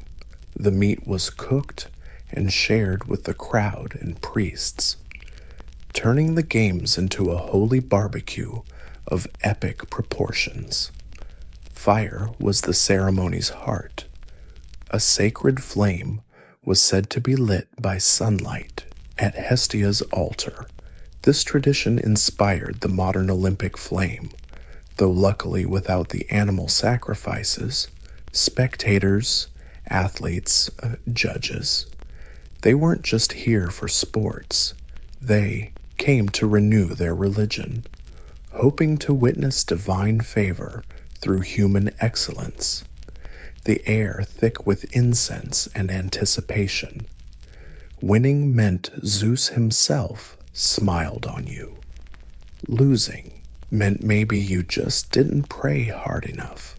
And at night, when the contests ended and altars still glowed, Olympia, or biting someone while wrestling. Breaking that rule wasn't just bad sportsmanship, it was sacrilege. Cheaters paid fines and had bronze statues of Zeus placed at the entrance as eternal reminders of their shame. Then came sacrifices, lots of them, dozens, of bulls slaughtered at Zeus's altar. Smoke, cheers, blood, all part of a massive communal offering. The meat was cooked and shared with the crowd and priests, turning the games into a holy barbecue. Fire was the ceremony's centerpiece, a sacred flame supposedly lit by sunlight at Hestia's altar. This tradition inspired the modern Olympic flame, thankfully without any animal sacrifices. Spectators, athletes, judges, they weren't just there for sports. They came for religious renewal, hoping to witness divine favor through human excellence. The air thick with scent and anticipation. Winning meant Zeus himself was smiling at you. Losing meant maybe you didn't pray hard enough. And at night, when the contests ended and altars still glowed, Olympia lit up with music, partying, and philosophy, worship, festival, and spectacle all rolled into one. If you, dreaming of joining the ancient Olympic Games, well, you better be a Greek dude and very, very naked. These games were as sacred, prestigious, and exclusive as a Spartan wine club. Strict rules, intimidating requirements, and a guest list shorter than your last text conversation. First and foremost, athletes had to be free Greek men, not slaves, not foreigners, and definitely not women. The Olympics were basically a male beauty pageant, a showcase of Greek manliness in all its glory, bringing in competitors from city-states all over the Greek world: Athens, Sparta, Corinth, Rhodes, you name it, but only if they could prove their pure Greek bloodline. Citizenship wasn't just a card you carried, it was in your DNA. Without that, no entry. Oh, and did I mention the nudity competing in the buff was totally normal? Why, well, first off, Greeks believed the male body was a sacred masterpiece of perfection. Plus, it made cheating way harder. No secret weapons, no armor, no flashy gadgets to hide behind. Just you, your muscles, and maybe a regrettable sunburn. Training wasn't optional either. Athletes had to prove they'd been grinding for 10 months, capped off with one last supervised month at Olympia itself. This wasn't a casual hobby. This was brutal training: running, wrestling, throwing heavy stuff until you looked like a marble statue with no pedestal. Now about the ladies, they were banned from competing and, in most cases, banned from watching too. A married woman caught spectating could be kicked off Mount Typion. The only exceptions, unmarried women, especially priestesses like Data, who got front row seats thanks to their sacred roles. But don't worry, women had their own games too. The Heraean Games honored the goddess Hera with foot races for girls and young women fully clothed. Naturally, there were age divisions: kids, teens, and adults. But you still had to be ready to take a hit from a guy twice your size. And no weight classes. Wrestling a guy the size of a temple column, tough break. Kid, Zeus called the shots. Finally, the games mirrored Greek society and their athletic prowess proud, patriarchal, and tightly controlled to the casual observer. The ancient Olympics looked like a wholesome celebration of sportsmanship and divine worship. But behind the laurel wreaths and wrestling matches, it was way more strategic. It was politics. Because in ancient Greece, everything was political, even who could chuck a discus the farthest. The games were the perfect opportunity for the often divided city-states to meet, compete, and engage in ancient PR. Athens could build temples. Sparta could train soldiers. But Olympia was where they showed off their national pride. Winning an event wasn't just a win for the athlete. It was a billboard for their hometown's superiority. Cities even sponsored and trained athletes as a matter of honor. They weren't just casual joggers, strolling out of olive groves. They were finely tuned propaganda machines. Victories were immortalized in poems, statues, and elaborate public ceremonies. The whole city would feed Olympic champs for life, because nothing screams greatness like unlimited wine and lamb ribs. But the Olympics weren't just about flexing muscles. They also supported alliances. Political leaders used the games as a diplomatic stage. Treaties were hashed out, marriages negotiated. Even military campaigns were planned around the sacred truces that came with the games. Oh yeah, the Olympic Peace Treaty, or a.k.a.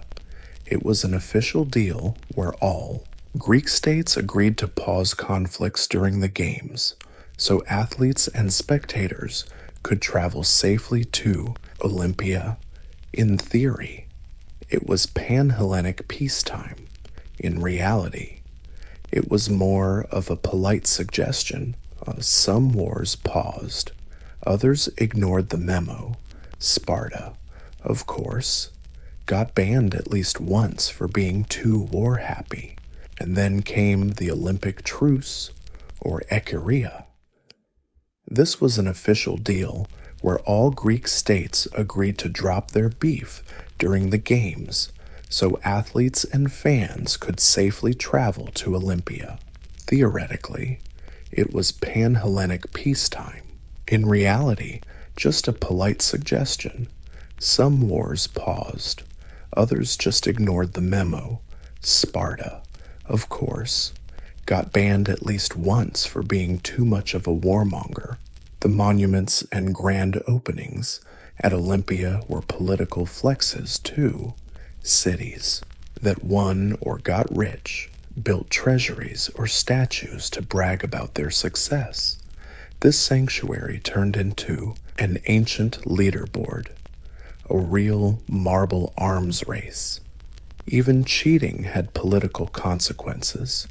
If an athlete was caught bribing or faking nationality, their city's rep took a hit, and in Greek politics, reputation was everything. The brutal cutthroat world of Greece, that was basically losing a war. Becoming an Olympic athlete in ancient Greece wasn't just signing up and hoping for the best.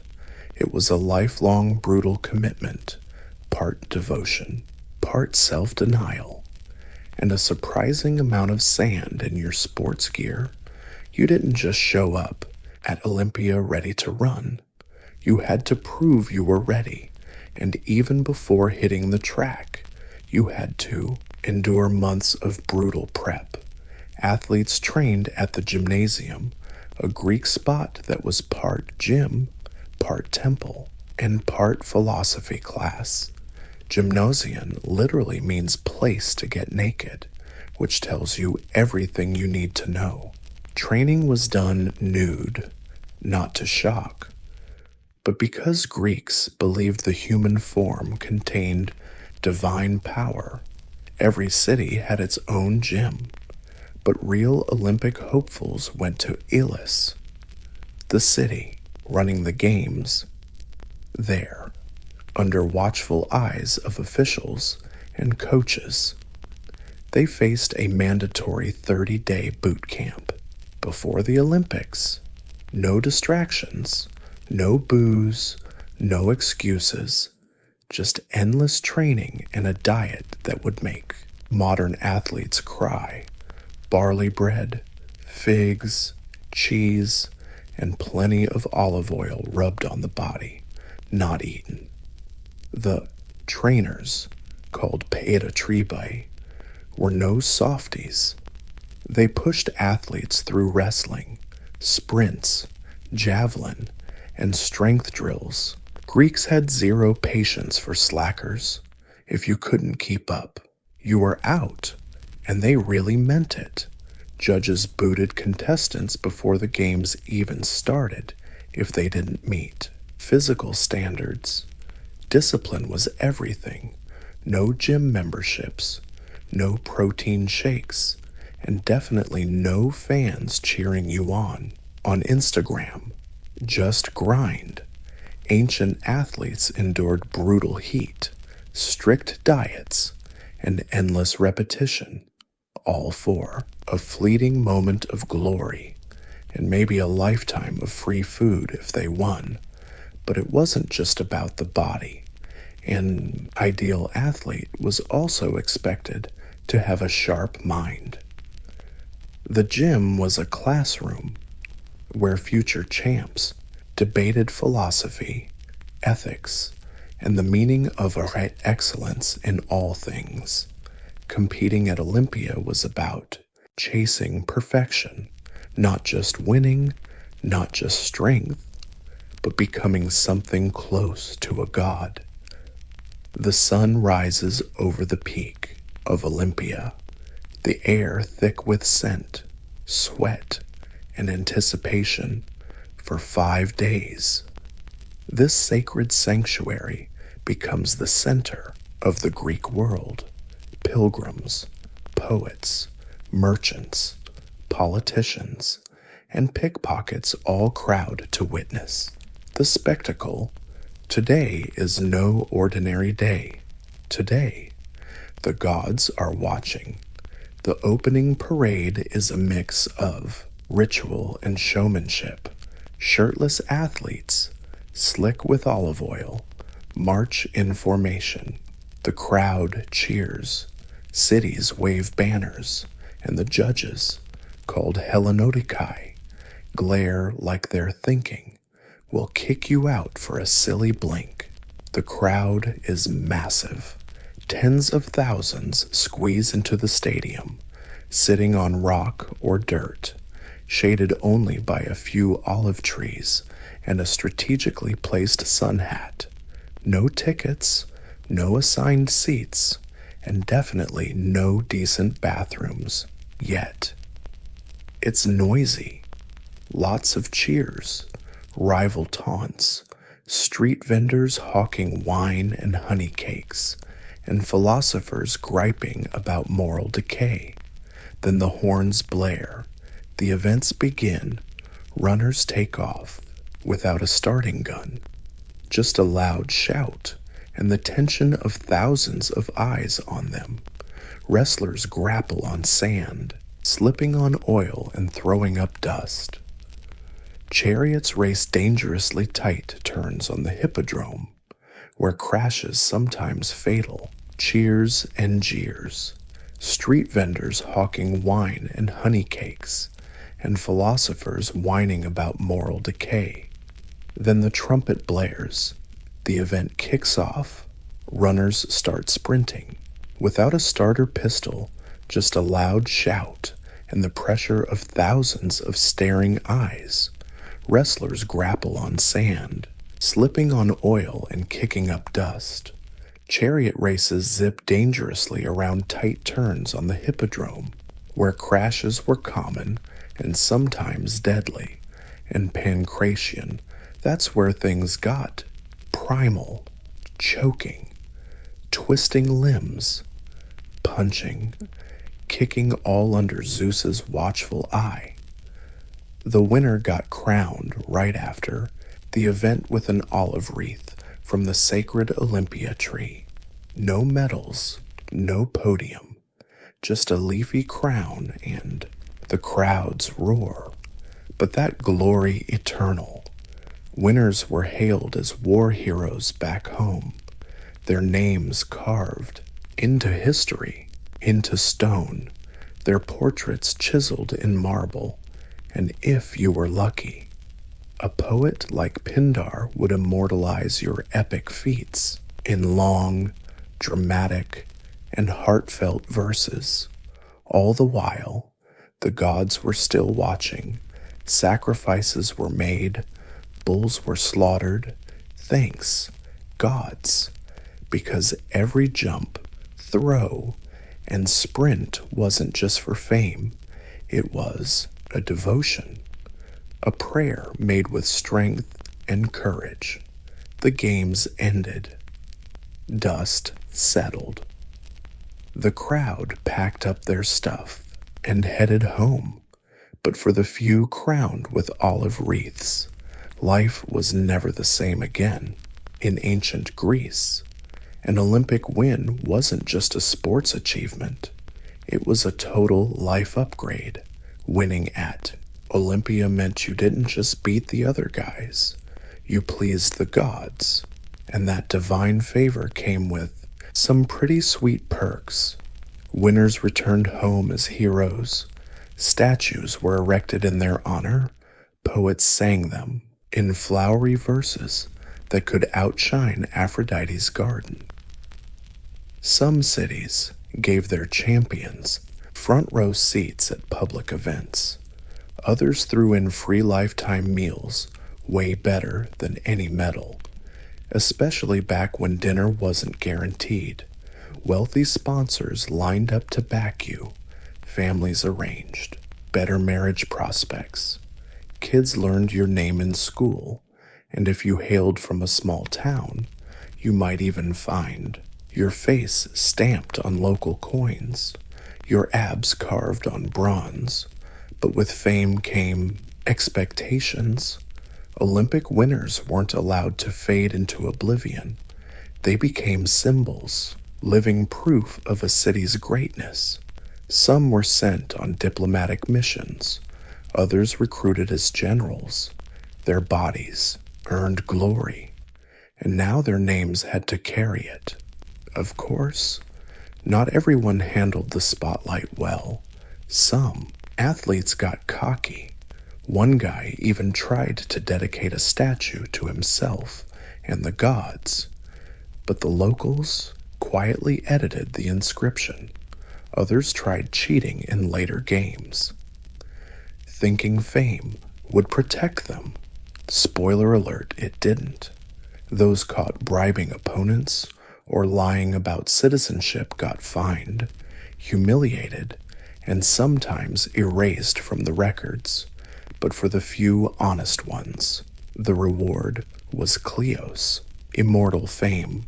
In Greek culture, kleos was the golden ticket, your chance to be remembered not just by your kids or your city, but by history itself.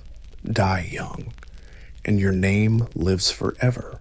Live long, and you become a mentor, a legend, maybe even a myth. And that's why the Olympic Games were never just a sport. They were a forge for legacy. For over 1,000 years, the Olympics burned like a sacred flame, held every 4 years without fail, even through war and plague. From 776 BC onward, generations of Greeks gathered at Olympia to honor the gods, chase glory, and maybe throw a javelin farther than anyone else. But even sacred traditions can't dodge time. By the 4th century AD, the Roman Empire swallowed the Greek world.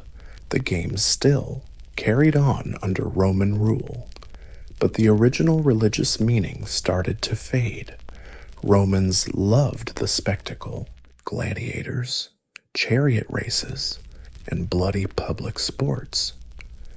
But the idea of sports as sacred worship didn't fly when the emperor thought he was a god himself. Then came the final blow. In 393 AD, Emperor Theodosius the Great, newly converted to Christianity, banned all pagan festivals, including the Olympics. After more than a millennium, the torch went out. Temples at Olympia were abandoned and fell to ruin. Earthquakes and floods buried what? The emperor thought he was a god. Then came the final blow.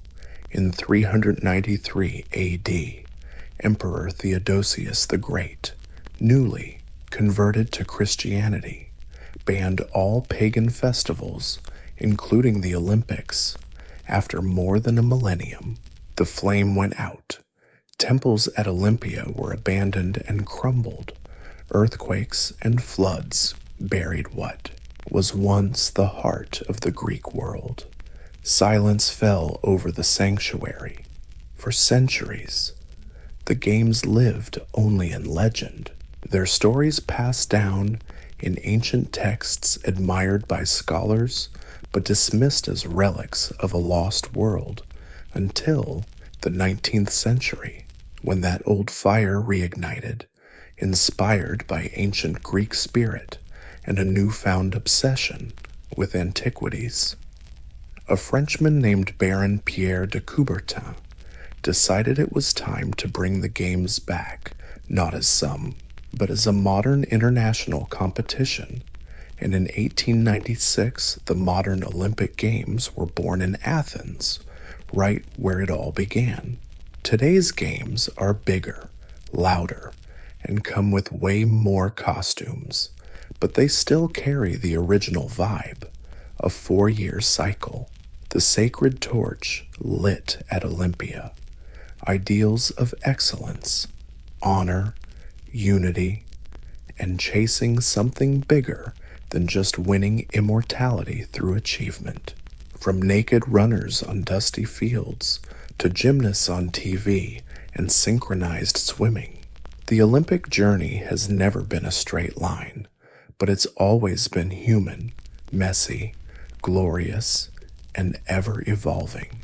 And it all started with a cook named Coroebus, a foot race, and a wreath of olive leaves under Zeus's watchful eye. By 1791, the United States was less a country and more an insanely expensive experiment. The revolution had won, but the war left a massive pile of debt. The young government, operating under a new constitution, was bankrupt, and everyone was wondering if they'd have to pay the price. Alexander Hamilton, the nation's first Treasury Secretary, wasn't just a fan of a strong financial system. He worshipped it. Hamilton believed the key to national power was federal authority and sound financial policy. His plan: consolidate state debts under federal control, create a national bank, and most importantly, boost revenue through taxes. But not just any taxes, federal excise taxes on distilled spirits, a.k.a. the whiskey tax. To Hamilton, it made perfect sense. Whiskey was widely produced, widely consumed, and honestly, in many places, drunk like water, especially in frontier areas where clean water wasn't exactly a given. Drinking whiskey was basically like drinking sunshine, Trust me on that. But out west, especially in western Pennsylvania, farmers thought differently. Many small-scale farmers didn't just drink whiskey, they made it. They turned surplus grain into whiskey because it was easy to transport, stored well, and could be used as currency. Whiskey was liquid gold, and now the federal government wanted a slice of that pie. Worse, this tax hit small distilleries way harder, the ones barely scraping by with homemade copper stills and a handful of corn.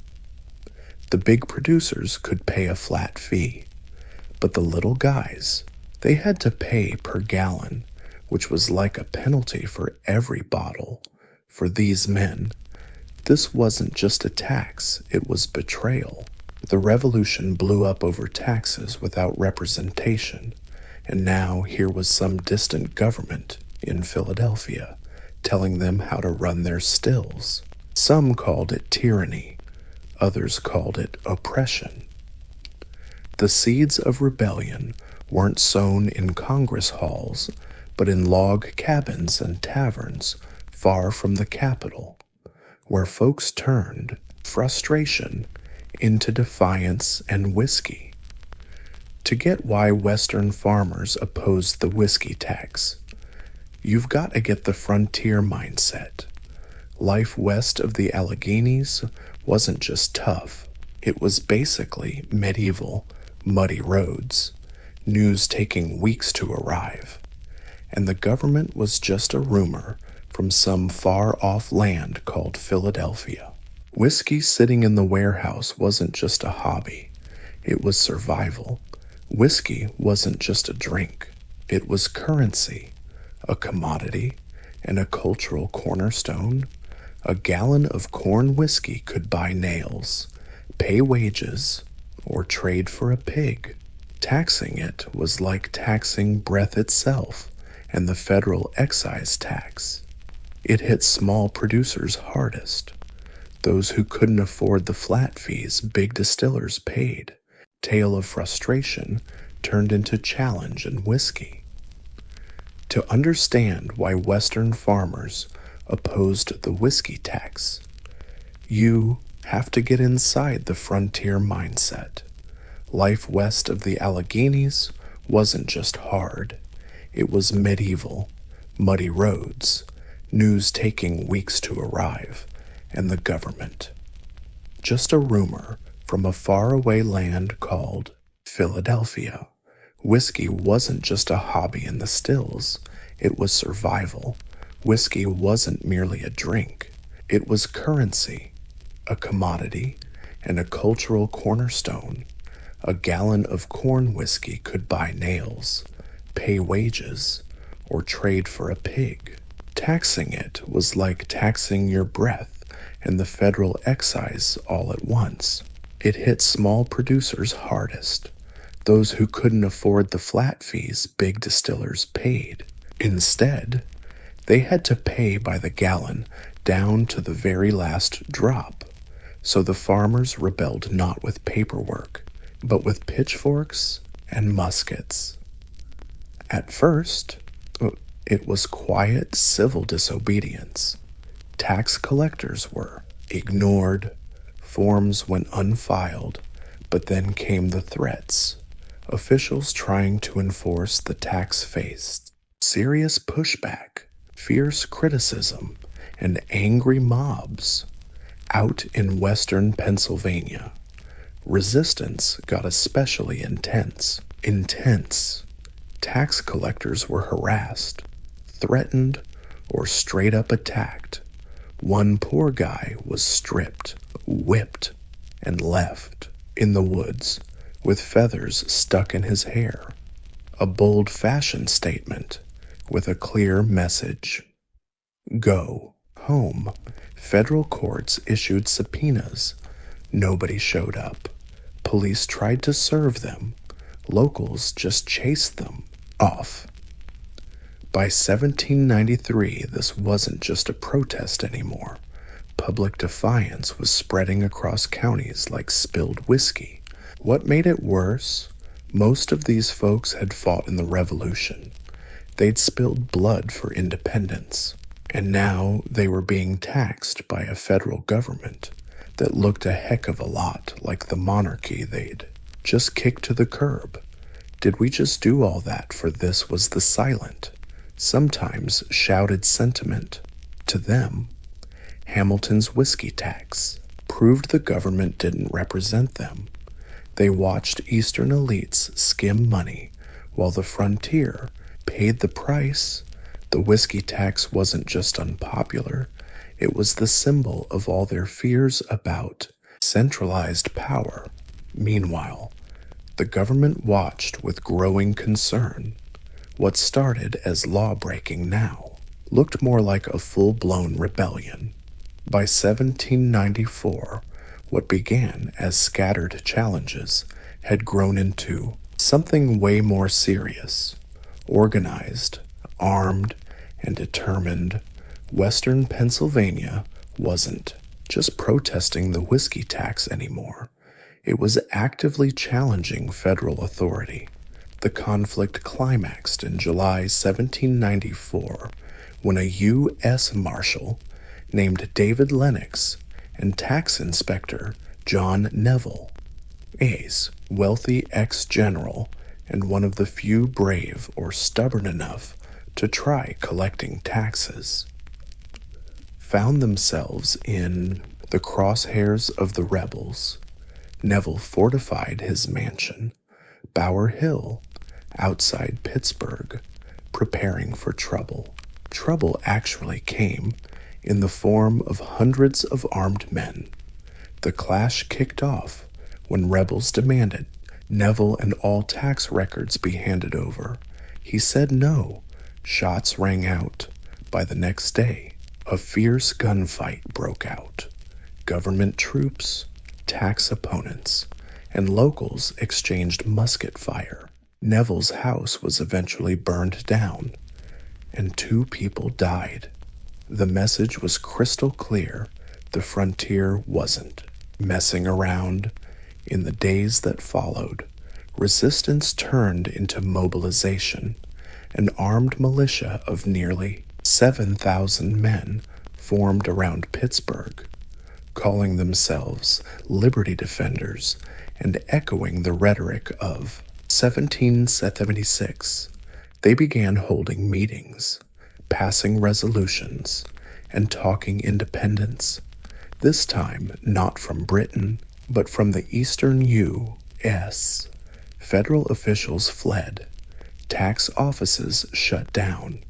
Pittsburgh's, fearing being burned to the ground, tried to steer clear of the rebellion. Meanwhile, news of the uprising spread fast, sparking similar resistance in parts of Kentucky, Virginia, and even the Carolinas. For many Americans, especially government folks, it started to look like Shays' Rebellion 2.0 with more guns and better whiskey. What the rebels wanted wasn't totally clear.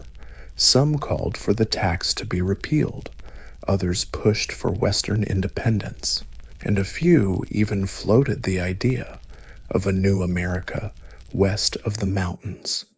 One thing was certain, this was no longer just a tax protest. It was a direct challenge to federal authority under the Constitution. The rebellion raised a scary question. If one region could openly defy federal law without punishment, then what kind of union had they really built?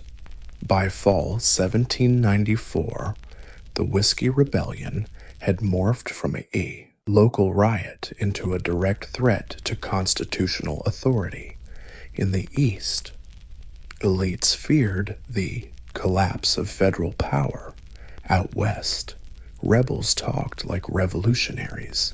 And in the middle was President George Washington, watching his carefully patched-up republic start to unravel. This wasn't your usual law and order situation. This was the first real test of federal power under A new constitution. Washington knew exactly what was at stake. If this rebellion succeeded or went unpunished, it would send a crystal clear message. The federal government could be ignored, challenged, and publicly shamed. So he made a move that shocked the entire young nation. He decided to personally lead the army. Washington became and remains the only U.S. president to ever command troops on the battlefield. For a guy who had famously given up power after the Revolution, this wasn't an ego trip. It was necessary. He wanted to prove the Constitution wasn't just some fancy parchment. It had muscle, with Hamilton at his side, acting as the fired-up second in command. Washington rallied a massive force of nearly 13,000 soldiers, bigger than the entire Continental Army at its peak. Militias from New Jersey, Pennsylvania, Maryland, and Virginia gathered as if it were 1776 all over again. Except this time, they weren't fighting the British. They were heading west to face their fellow countrymen. Washington rode out in full uniform, looking serious and cautious. His presence was meant to intimidate, and it did. As the army marched west, the rebels started to scatter. Many figured the government would just stay put in Philadelphia, arguing over letters. No one expected muskets, drums, and a president on horseback. When the federal army reached western Pennsylvania, most of the rebellion had crumbled. The leaders vanished. Local support evaporated. The show of force worked. But Washington didn't want bloodshed. After securing the area, he handed command over to General Light Horse Harry Lee and returned to Philadelphia. His message was clear: the government can and will enforce its laws. When Washington's army arrived in western Pennsylvania, they didn't find battlefields. They found silence. Most of the rebellious militias had melted back into the hills, and towns once buzzing with whiskey protest now greeted the federal troops with suspiciously polite smiles. The rebellion didn't end in bloodshed. It ended with a retreat, but justice still needed to be served, at least symbolically. Over 150 suspected insurgents were arrested, many more confused than combative. Some were busted just for walking into the wrong bar at the wrong time. The federal government wanted to show it was serious business, but also didn't want to become the tyrant beating up poor farmers. It was a delicate balancing act. In the end, only 2 people were convicted of treason. Both had participated in an attack on Neville's estate at Bower Hill and were convicted under the newly minted U.S. law. Then, in a move that perfectly captured the political complexity of the moment, Washington pardoned them both. Why? Because Washington understood what most revolutionary presidents eventually learn. Sometimes unity matters more than punishment.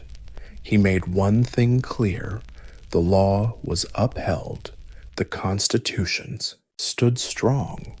Executing a few whiskey rebels might have made martyrs out of them, or worse, lit a bigger fire of rebellion. Instead, Washington chose mercy, calculated, yes, but also a signature move in his leadership style, principled but restrained. His goal wasn't revenge. It was setting a precedent, and that precedent was crystal clear. The federal government has the right to tax and enforce the law. For the first time since the Constitution was ratified, the central government faced down a challenge and came out on top, just barely, but not everyone saw it that way. For some on the frontier, the rebellion confirmed their worst fears. The federal government cared more about Eastern elites than Western farmers, that Hamilton's financial plans served bankers, not barrel makers, and maybe, just maybe, the revolution hadn't done much good after all. Still, the rebellion fizzled since the tax stuck around, at least for a while, but its legacy would shape. Barely made it through the challenge, just barely, but not everyone saw it that way. For some folks on the frontier, the rebellion confirmed their worst fear. The federal government cared more about the Eastern elites than the farmers out west, that Hamilton's financial plans were really for the bankers, not the whiskey barrel makers, and maybe, just maybe, the revolution wasn't worth much after all. Still, the rebellion faded away. That tax stuck around, at least for a while, but its legacy would shape American politics for decades. The muskets fell silent. The rebels scattered, but politically, the real battle was just getting started. The Whiskey Rebellion didn't just test federal power, it exposed deep cracks in the identity of the newborn republic. And at the heart of this divide were two big shots with totally different visions for America: Alexander Hamilton and Thomas Jefferson. Hamilton, the guy who cooked up the whiskey tax, saw the rebellion as proof that a strong central government wasn't just nice to have, it was absolutely essential for the nation's survival. His ideal America was industrial, urban, financially stable, and respected abroad. To him, the show of force in Pennsylvania was a win for order, a win for the rule of law. But Jefferson saw things completely differently. Jefferson, then Secretary of State, was horrified not by the rebellion itself, but by Washington and Hamilton's military response to Jefferson and his growing farmer supporters. The government looked more like an empire than a republic, sending 13,000 troops to confront angry farmers armed with pitchforks. That wasn't law enforcement. That was intimidation. He feared Hamilton's vision would turn the country over to bankers, merchants, and elites. The same folks who used to hang out in London drawing rooms while colonists fought at Bunker Hill.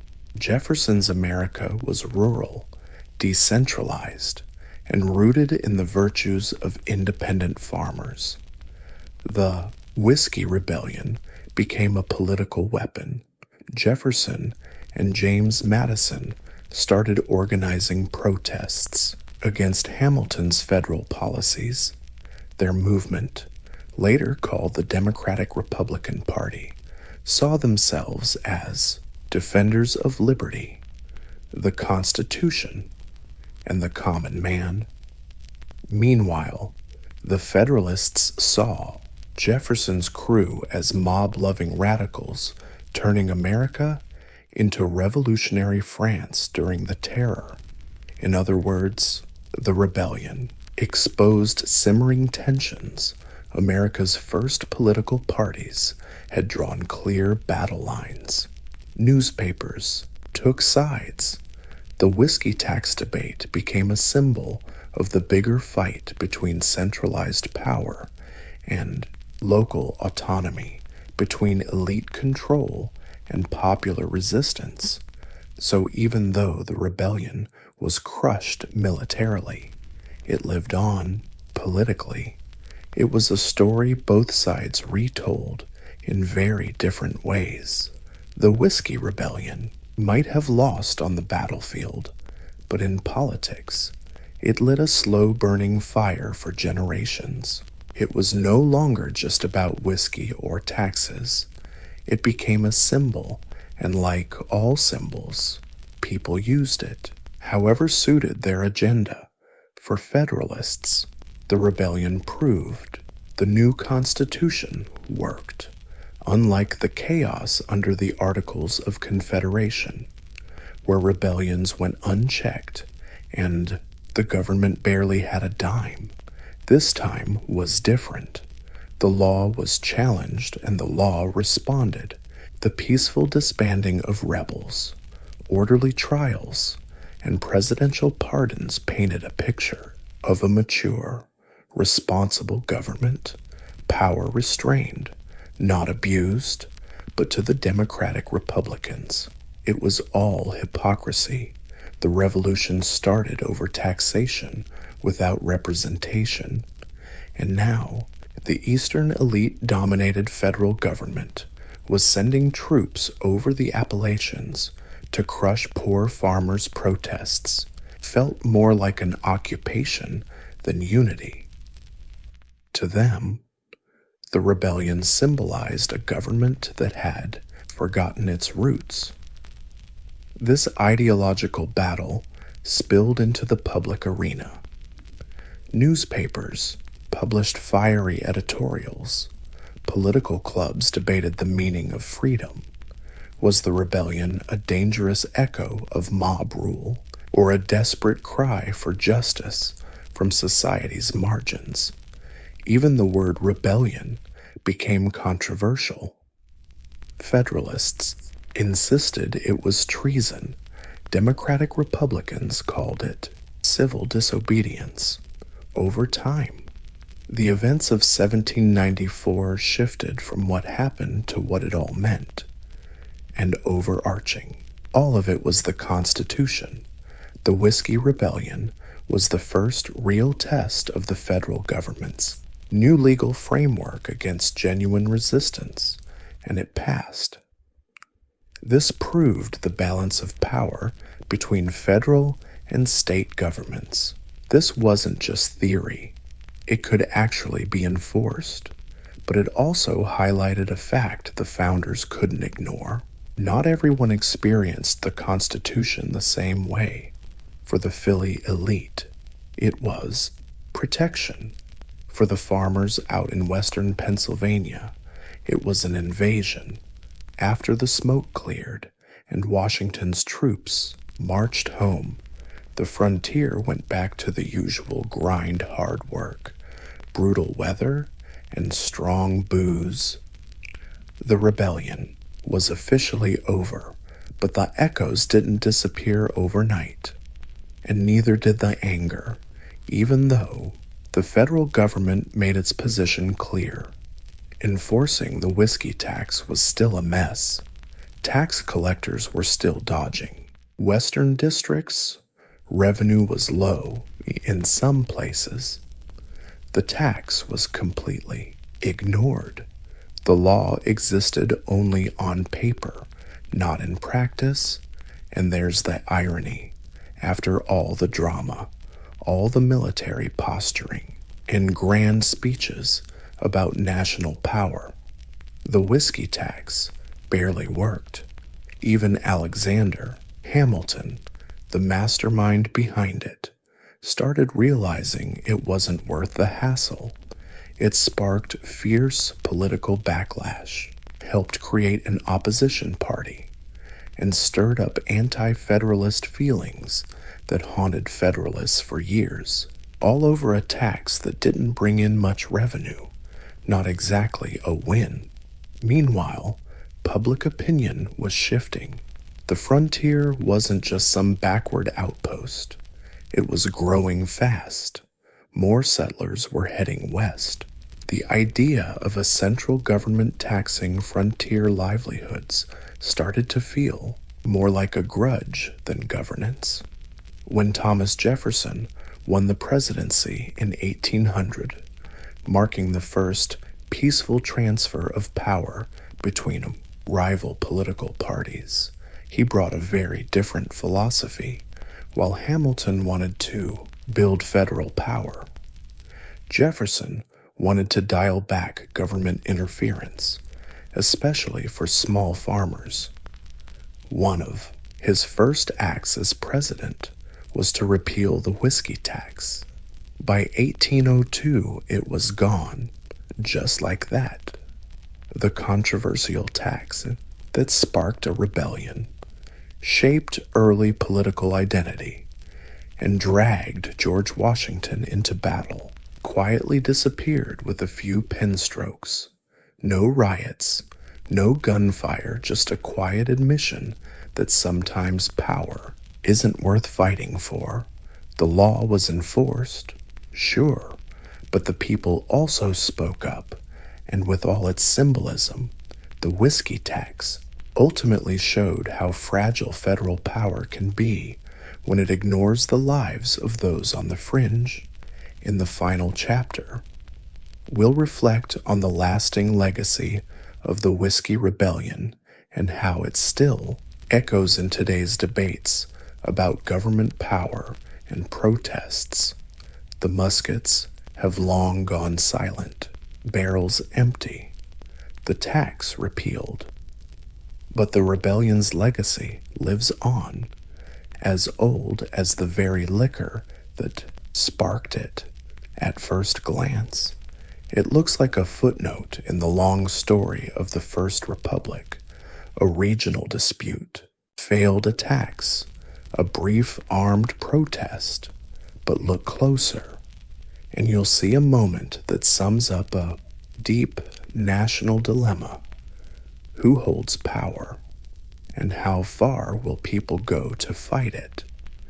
The rebellion forced the country to answer some uncomfortable questions. Can the federal government enforce its laws?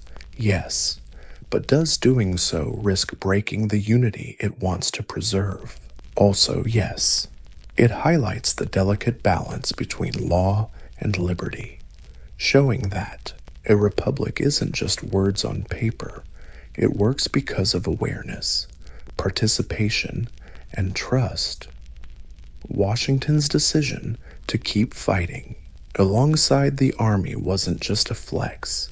It was a symbolic act, proving the Constitution is more than ink and ideals.